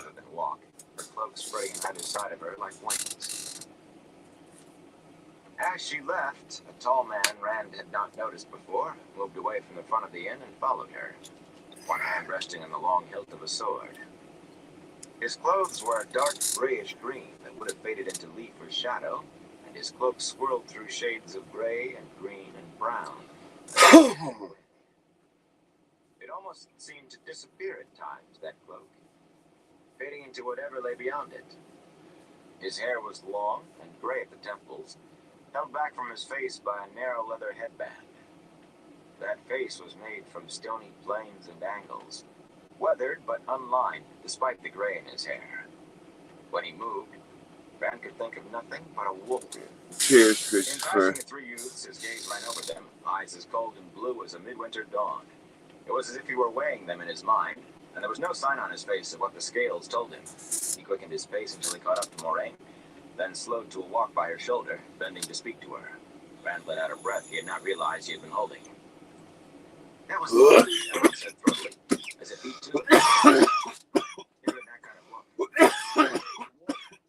Don't be a fool. But it will shake you out.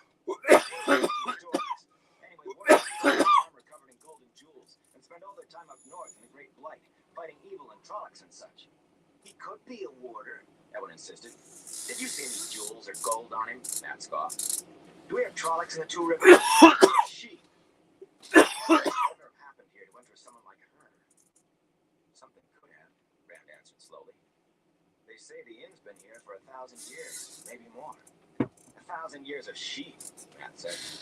A silver penny, Ewan burst out. She gave me a whole silver penny. Think what I can buy when the peddler comes. Rand raised his hand to look at the coin she had given him, and almost dropped it in surprise. He did not now recognized the fat silver coin with the raised image of a woman balancing a single flame on her upturned hand.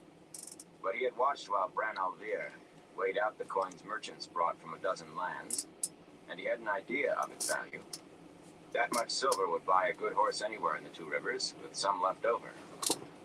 So the same stunned expression he knew must be on his face, tilting his head to see the coin, but not Evan. He raised a questioning eyebrow.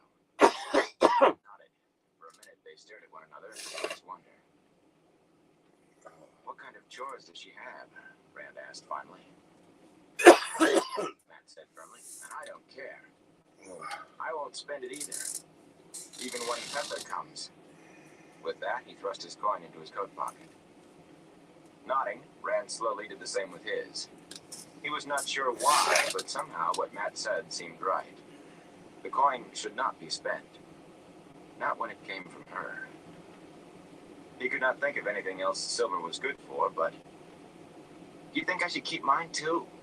Anguished indecision painted Ewan's face. Not unless you want to, Matt said. I think she gave it to you to spend, Rand said. Ewan looked at his coin, then shook his head and stuffed the silver penny into his pocket. I'll keep it, he said mournfully. There's still a gleam, Rand said. The younger boy brightened. If he ever wakes up, Matt added. Rand, Ewan asked, is there a gleeman?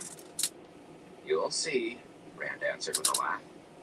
It was clear Ewan would not believe until he set eyes on the gleeman. He has to come down sooner or later.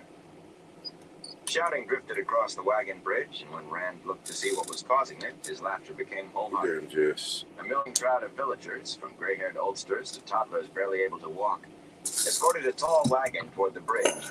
A huge wagon drawn by 8 horses. The outside of its rounded canvas cover hung about with bundles like bunches of grapes. The peddler had come at last. Strangers, fireworks and a peddler. It was going to be the best bell time ever. Chapter 3. The Peddler. Clusters of pots clattered and banged as the peddler's wagon rumbled over the heavy timbers of the wagon bridge. Still surrounded by a cloud of villagers and farmers come for festival, the peddler reined his horses to a stop in front of the inn. From every direction, people streamed to swell the numbers around the great wagon, its wheels taller than any of the people, with their eyes fastened to the peddler above them on the wagon seat.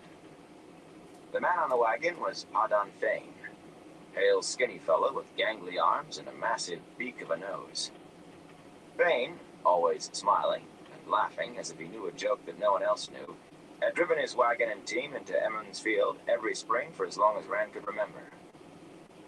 The door of the inn flew open even as the team halted in a jangle of harness, and the village council appeared, led by Master Alvear and Tam. They marched out deliberately, even Zen Bowie, amid all the excited shouting of the others for pins or lace or books or a dozen other things. Reluctantly, the crowd parted to let them to the fore, everyone closing in quickly behind and never stopping their calling to the peddler. Most of all, the villagers called for news. In the eyes of the villagers, needles and tea and the like were no more than half the freight in the peddler's wagon. Every bit as important was word of outside, news of the world beyond the Two Rivers. Some peddlers simply told what they knew, throwing it out in a heap, a pile of rubbish with which they could not be bothered. Others had to have every word dragged out of them, speaking grudgingly, with a bad grace. Fane, however, spoke freely, if often teasingly, and spun out the telling, making it sure to rival a gleeman. He enjoyed being the center of attention, strutting around like an undersized rooster, with every eye on him. It occurred to Rand that Fane might not be best pleased to find a real gleeman in Emmons Field. The peddler gave the council and villagers alike exactly the same attention as he fussed with tying his reins off just so, which was to say hardly any attention at all. He nodded casually at no one in particular. He smiled without speaking, and waved absently to people with whom he was particularly friendly, though his friendliness had always been of a peculiarly distant kind, backslapping without ever getting close. The demands for him to speak grew louder, but Fane waited, fiddling with small tasks about the driver's seat, for the crowd and the anticipation to reach the size he wanted. The council alone kept silent. They maintained the dignity befitting their position, but increasing clouds of pipe smoke rising above their heads showed the effort of it. Rand and Matt edged into the crowd, getting as close to the wagon as they could. Rand would have stopped halfway, but Matt wriggled through the press, pulling Rand behind him until they were right behind the council. "I've been thinking you were going to stay out on the farm through the whole festival," Aaron Abara shouted at Rand over the clamor. Half a head shorter than Rand, the curly-haired blacksmith's apprentice was so stocky as to seem a man and a half wide, with arms and shoulders thick enough to rival those of Master Luhan himself. He could easily have pushed through. Hey, Earthcreeper, how you doing? He picked his path. Thanks for carefully, stopping by. Apologies to people who had only half a mind to notice anything but the peddler. He made the apologies anyway and tried not to jostle anyone as he worked through the crowd to Rand and Matt. "Imagine I hope you're doing said, well. he finally reached them. Beltane and a peddler, both together. I hope everyone's doing well out there. You don't know a quarter of it," Matt laughed. Hell yeah. Suspiciously, then looked a question at Rand. "It's true," Rand shouted, then gestured at the growing mass of people, all giving voice. "Explain later. Later, I said." At that moment, Pardon Fane stood up on the wagon seat, and the crowd quieted in an instant.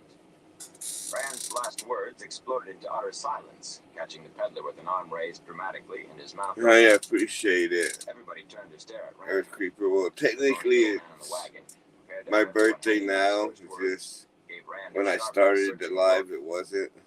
But I definitely appreciate it, Earthcreeper. So he did not stand out so clearly. I His turned friends shifted uncomfortably too. It had 45. been the year before that Fane had taken notice of them for the first time, acknowledging them as men. Fane did not usually have time for anyone too young to buy a good deal of things off his wagon. Rand hoped he had not been relegated to a child again in the peddler's eyes. With a loud harumph, Fane tugged at his heavy cloak. "No, not later," the peddler declaimed, once more throwing up a hand grandly. "I will be telling you now." As he spoke, he made broad gestures, casting his words over the crowd. "You are thinking you have had troubles in the Two Rivers, are you?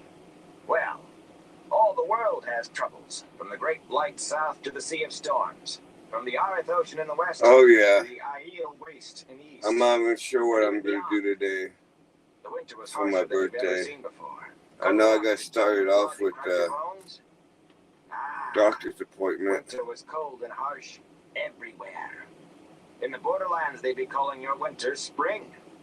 But spring does not come, you say. Wolves have killed your sheep. Perhaps wolves have attacked men?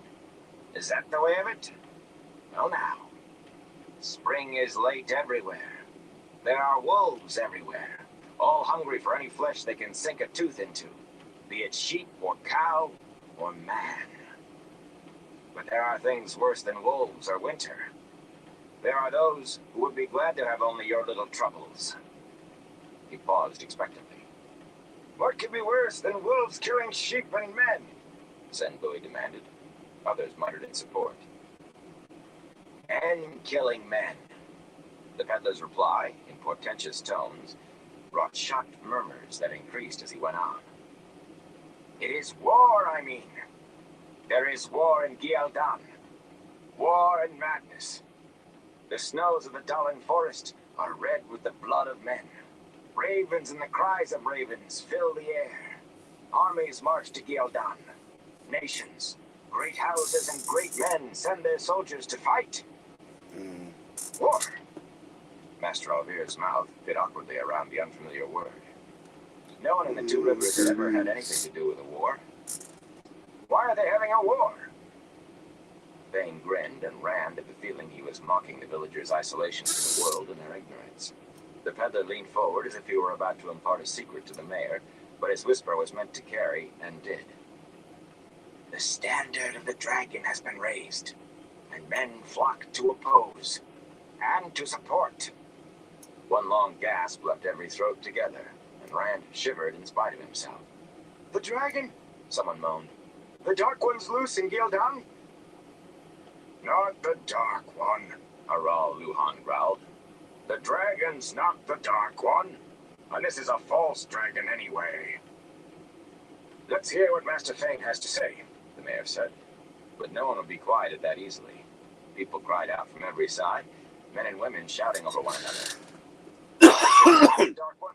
The dragon broke the world, didn't he? He started it. He caused the time of madness. You know the prophecies. When the dragon is reborn, your worst nightmares will seem like your fondest dreams. He's just not a false dragon. He must be. What difference does that make? You remember the last false dragon? He started a war too. Thousands died. Isn't that right, Fane? Merci, mon ami. Isn't that right, Fane? He laid siege to Ilion. It's evil times.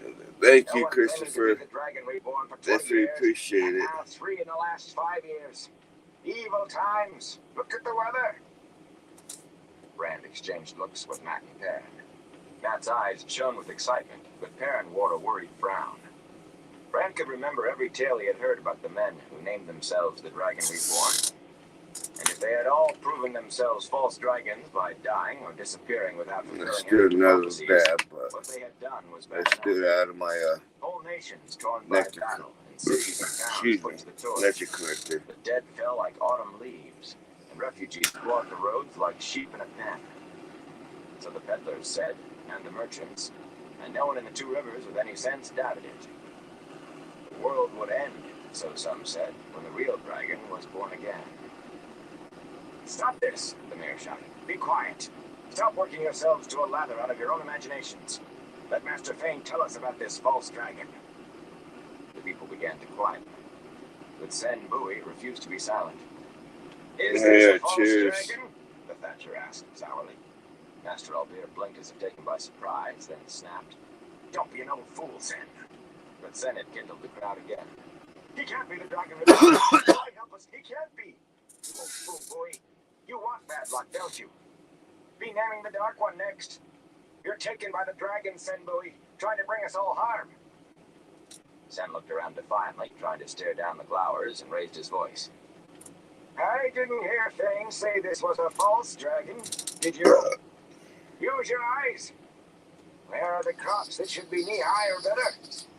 Why is it still winter when spring should be here a month? There were angry shouts for Sen to hold his tongue. I will not be silent. I know I can for this talk either. I head under a basket till a torrent ferryman comes to cut my throat. And I won't dangle not this time.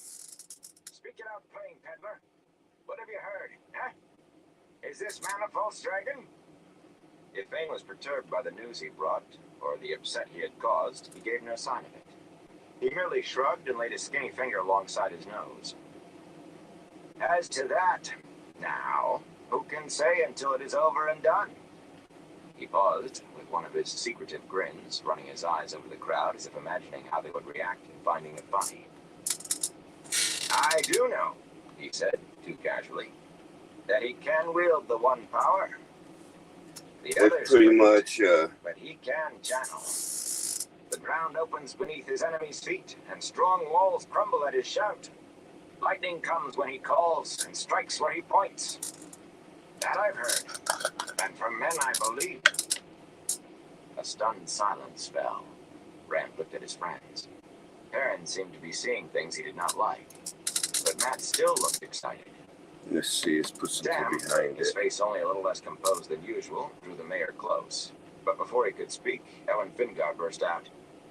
He'll go mad and die. In the stories, men who channel the power always go mad, and then waste away and die. Only women can touch it. Doesn't he know that? He ducked under a cuff from Master Bowie. Enough of that from you, boy. Sen shook a gnarled fist in Ellen's face. But definitely, Show proper respect. got a and good leave this smell your to it. efforts. Get away with you. Hold steady, Sen, Tam growled. The boy is just curious. There's no need of this foolishness from you. Act your age, Bran added. And for once remember you're a member of the council. His wrinkled face grew darker with every word from Tam and the mayor, until it was almost purple. You know what kind of women he's talking about. Stop frowning at me, Luhan. And you too, Craw. This is a decent village of decent folk. And it's bad enough to have Fane here talking about false dragons using the power without this dragon-possessed fool of a boy bringing Aiz Sedai into it. Some things just shouldn't be talked about. And I don't care if you will be letting that fool Gleeman tell any kind of tale he wants. It isn't right or decent. I never saw or heard or smelled anything that couldn't be talked about, Tam said. But Fane was not finished.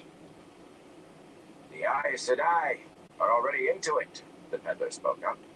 A party of them has ridden south from Tar Valon. Since he can wield the power, none but the Aes Sedai can defeat him, for all the battles they fight, or deal with him once he's defeated. If he is defeated. Someone in the crowd moaned aloud, and even Tam and Bran exchanged uneasy frowns. Huddles of villagers clumped together, and some pulled their cloaks tighter around themselves, though the wind had actually lessened. Of course he'll be defeated, someone shouted. They're always beaten in the end, false dragons. He has to be defeated, doesn't he? What if he isn't? Tam had finally managed to speak quietly into the mayor's ear, and Bran, nodding from time to time and ignoring the hubbub around them, waited until he was finished before raising his own voice. All of you, listen. Be quiet and listen. The shouting died to a murmur again. This goes beyond mere news from outside. It must be discussed by the village council. Master Fane, if you will join us inside the inn, we have questions to ask. A good mug of hot mulled wine would not go far amiss with me just now, the peddler replied with a chuckle. He jumped down from the wagon, dusted his hands on his coat, and cheerfully righted his cloak. Will you be looking after my horses, if you please? I want to hear what he has to say. More than one voice was raised in protest. You can't take him off. My wife sent me to buy pins. That was Whit Conger. He hunched his shoulders at the stares some of the others gave him, but he held his ground. We've a right to ask questions, too, somebody back in the crowd shouted. Hi. Be silent, the mayor roared, producing a startled hush. When the council has asked its questions, Master Fane will be back to tell you all his news, and to sell you his pots and pins. You, Tam, stable Master Fane's horses. Tam and Bran moved in on either side of the peddler, and the rest of the council gathered behind them. And the whole cluster swept into the Wine Spring Inn, firmly shutting the door in the faces of those who tried to crowd inside after them. But only a single shout from the mayor. Go home! People milled around in front of the inn, muttering about what the peddler had said, and what it meant, and what questions the council was asking, and why they should be allowed to listen and ask questions of their own. Some peered in through the front windows of the inn, and a few even questioned Hugh and Tad, though it was far from clear what they were supposed to know. The two stolid stablemen just grunted in reply and went on methodically removing the team's harness. One by one, they led Fane's horses away, and when the last was gone, did not return. Bran ignored the crowd. He took a seat on the edge of the old stone foundation, gathered his cloak around him, and stared at the inn door. Gildan, Tar Valon. The very names were strange and exciting.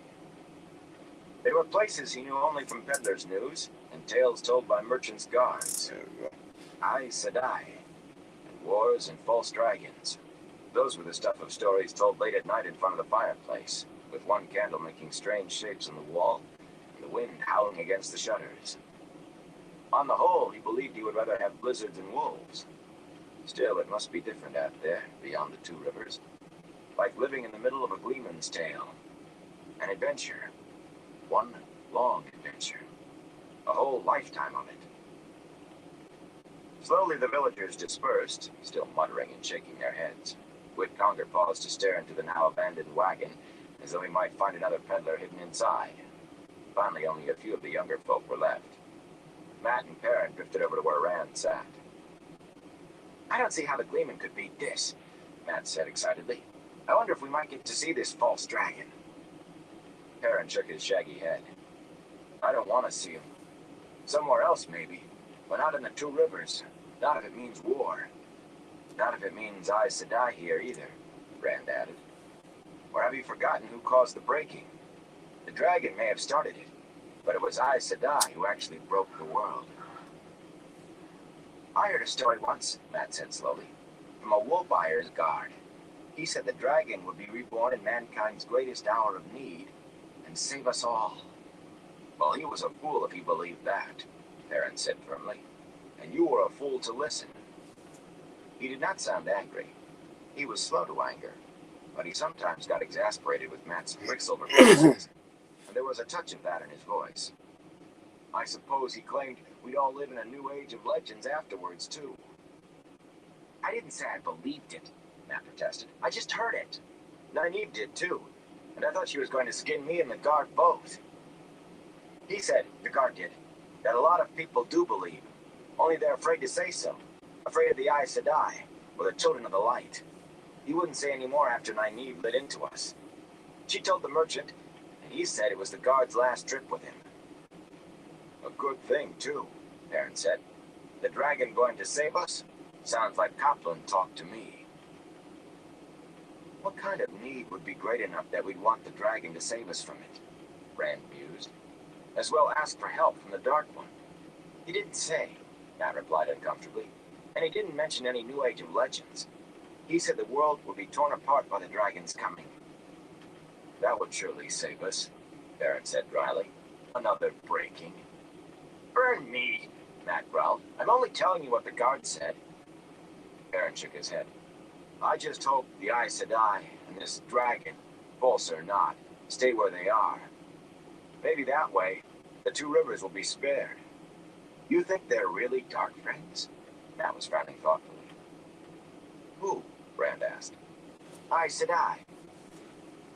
Rand glanced at Perrin, who shrugged. The stories, he began slowly, but Matt cut him off. Not all the stories say they serve the Dark One, Rand. Like Matt, Rand said. They caused the breaking. What more do you want? I suppose. Matt sighed, but the next moment he was grinning again. Old Billy Conger says they don't exist. Aes Sedai, dark friends. Says they're just stories. He says he doesn't believe in the Dark One either. Perrin snorted. Copland talked from a Conger. What else can you expect? Old Billy named the Dark One. I'll bet you didn't know that. Right, Rand breathed. Matt's grin broadened. It was last spring, just before the cutworm got into his fields and nobody else's. Right before everybody in his house came down with yellow eye fever. I heard him do it. He still says he doesn't believe it. But whenever I ask him to name the Dark One now, he throws something at me. You're just stupid enough to do that, aren't you, Matrim Coffin? Nynaeve Almira stepped into their huddle, the dark braid pulled over her shoulder, almost bristling with anger. Rand scrambled to his feet. Slender and barely taller than Matt's shoulder, at the moment the wisdom seemed taller than any of them. And it did not matter that she was young and pretty. I suspected something of the sort about Billy Conger at the time, but I thought you at least had more sense than to try taunting him into such a thing. You may be old enough to be married, Matrim Coffin, but in truth, you shouldn't be off your mother's apron strings. You'll be naming the Dark One yourself. No wisdom, Matt protested, looking as if he would rather be anywhere else than there. It was old Bill. Master Conger, not me. Blood and ashes, Watch your tongue, Matrim. Rand stood up straighter, though her glare was not directed at him. Perrin looked equally abashed. Later, one or another of them would almost certainly complain about being scolded by a woman not all that much older than themselves. Someone always did after one of Nynaeve's scoldings, if never in her hearing. But the gap in ages always seemed more than wide enough when face to face with her, especially if she was angry.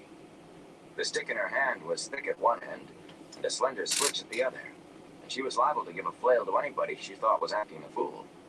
Head or hands or legs, no matter their age or position. The wisdom so held his attention that at first Rand failed to see she was not alone.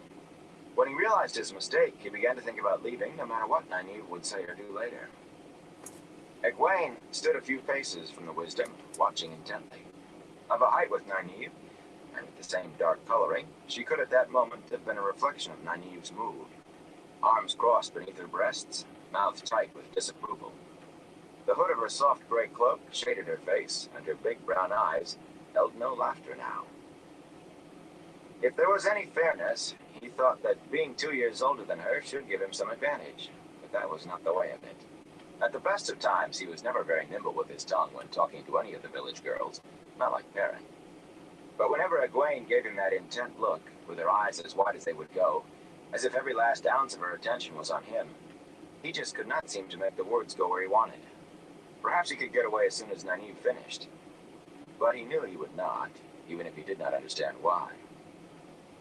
If you were done staring like a moonstruck lamb, Rand al'Thor, Nynaeve said, perhaps you could tell me why you were talking about something Even you 3 great bull calves ought to have sense enough to keep out of your mouths. Rand gave a start and pulled his eyes away from Egwene.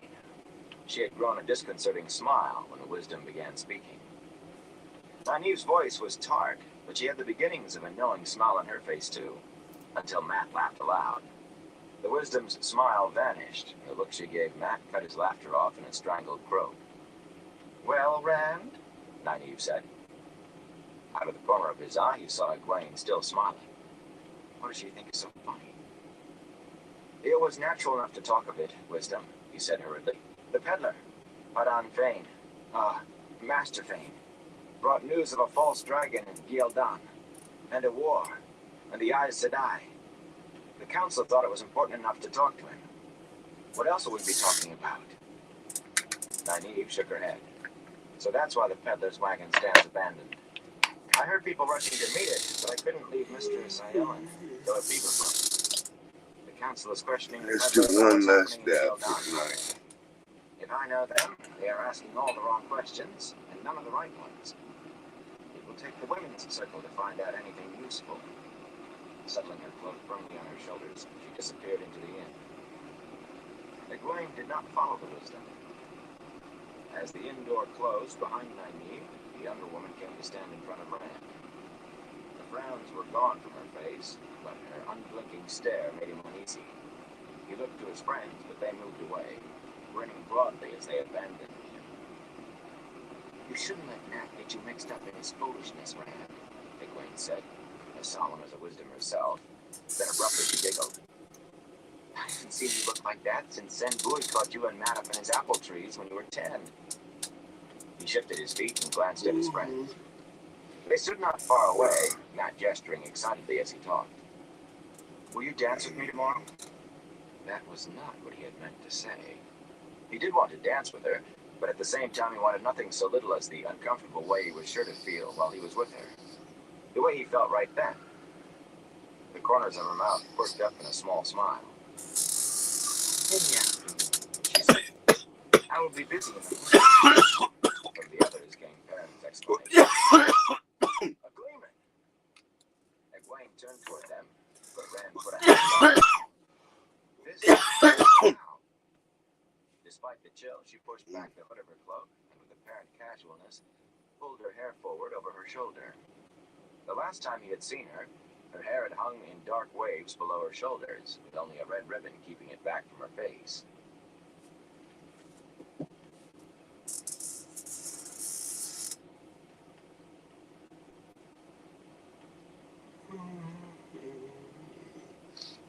Excuse me. Alright, everyone. I'm going to call into this live for tonight. Probably be back on later on with my brother for probably a birthday stream with him. But I want to thank everyone for stopping by and everyone who continues to stop by and show me support. I definitely appreciate all y'all. Until next time, everyone. Y'all stay safe out there.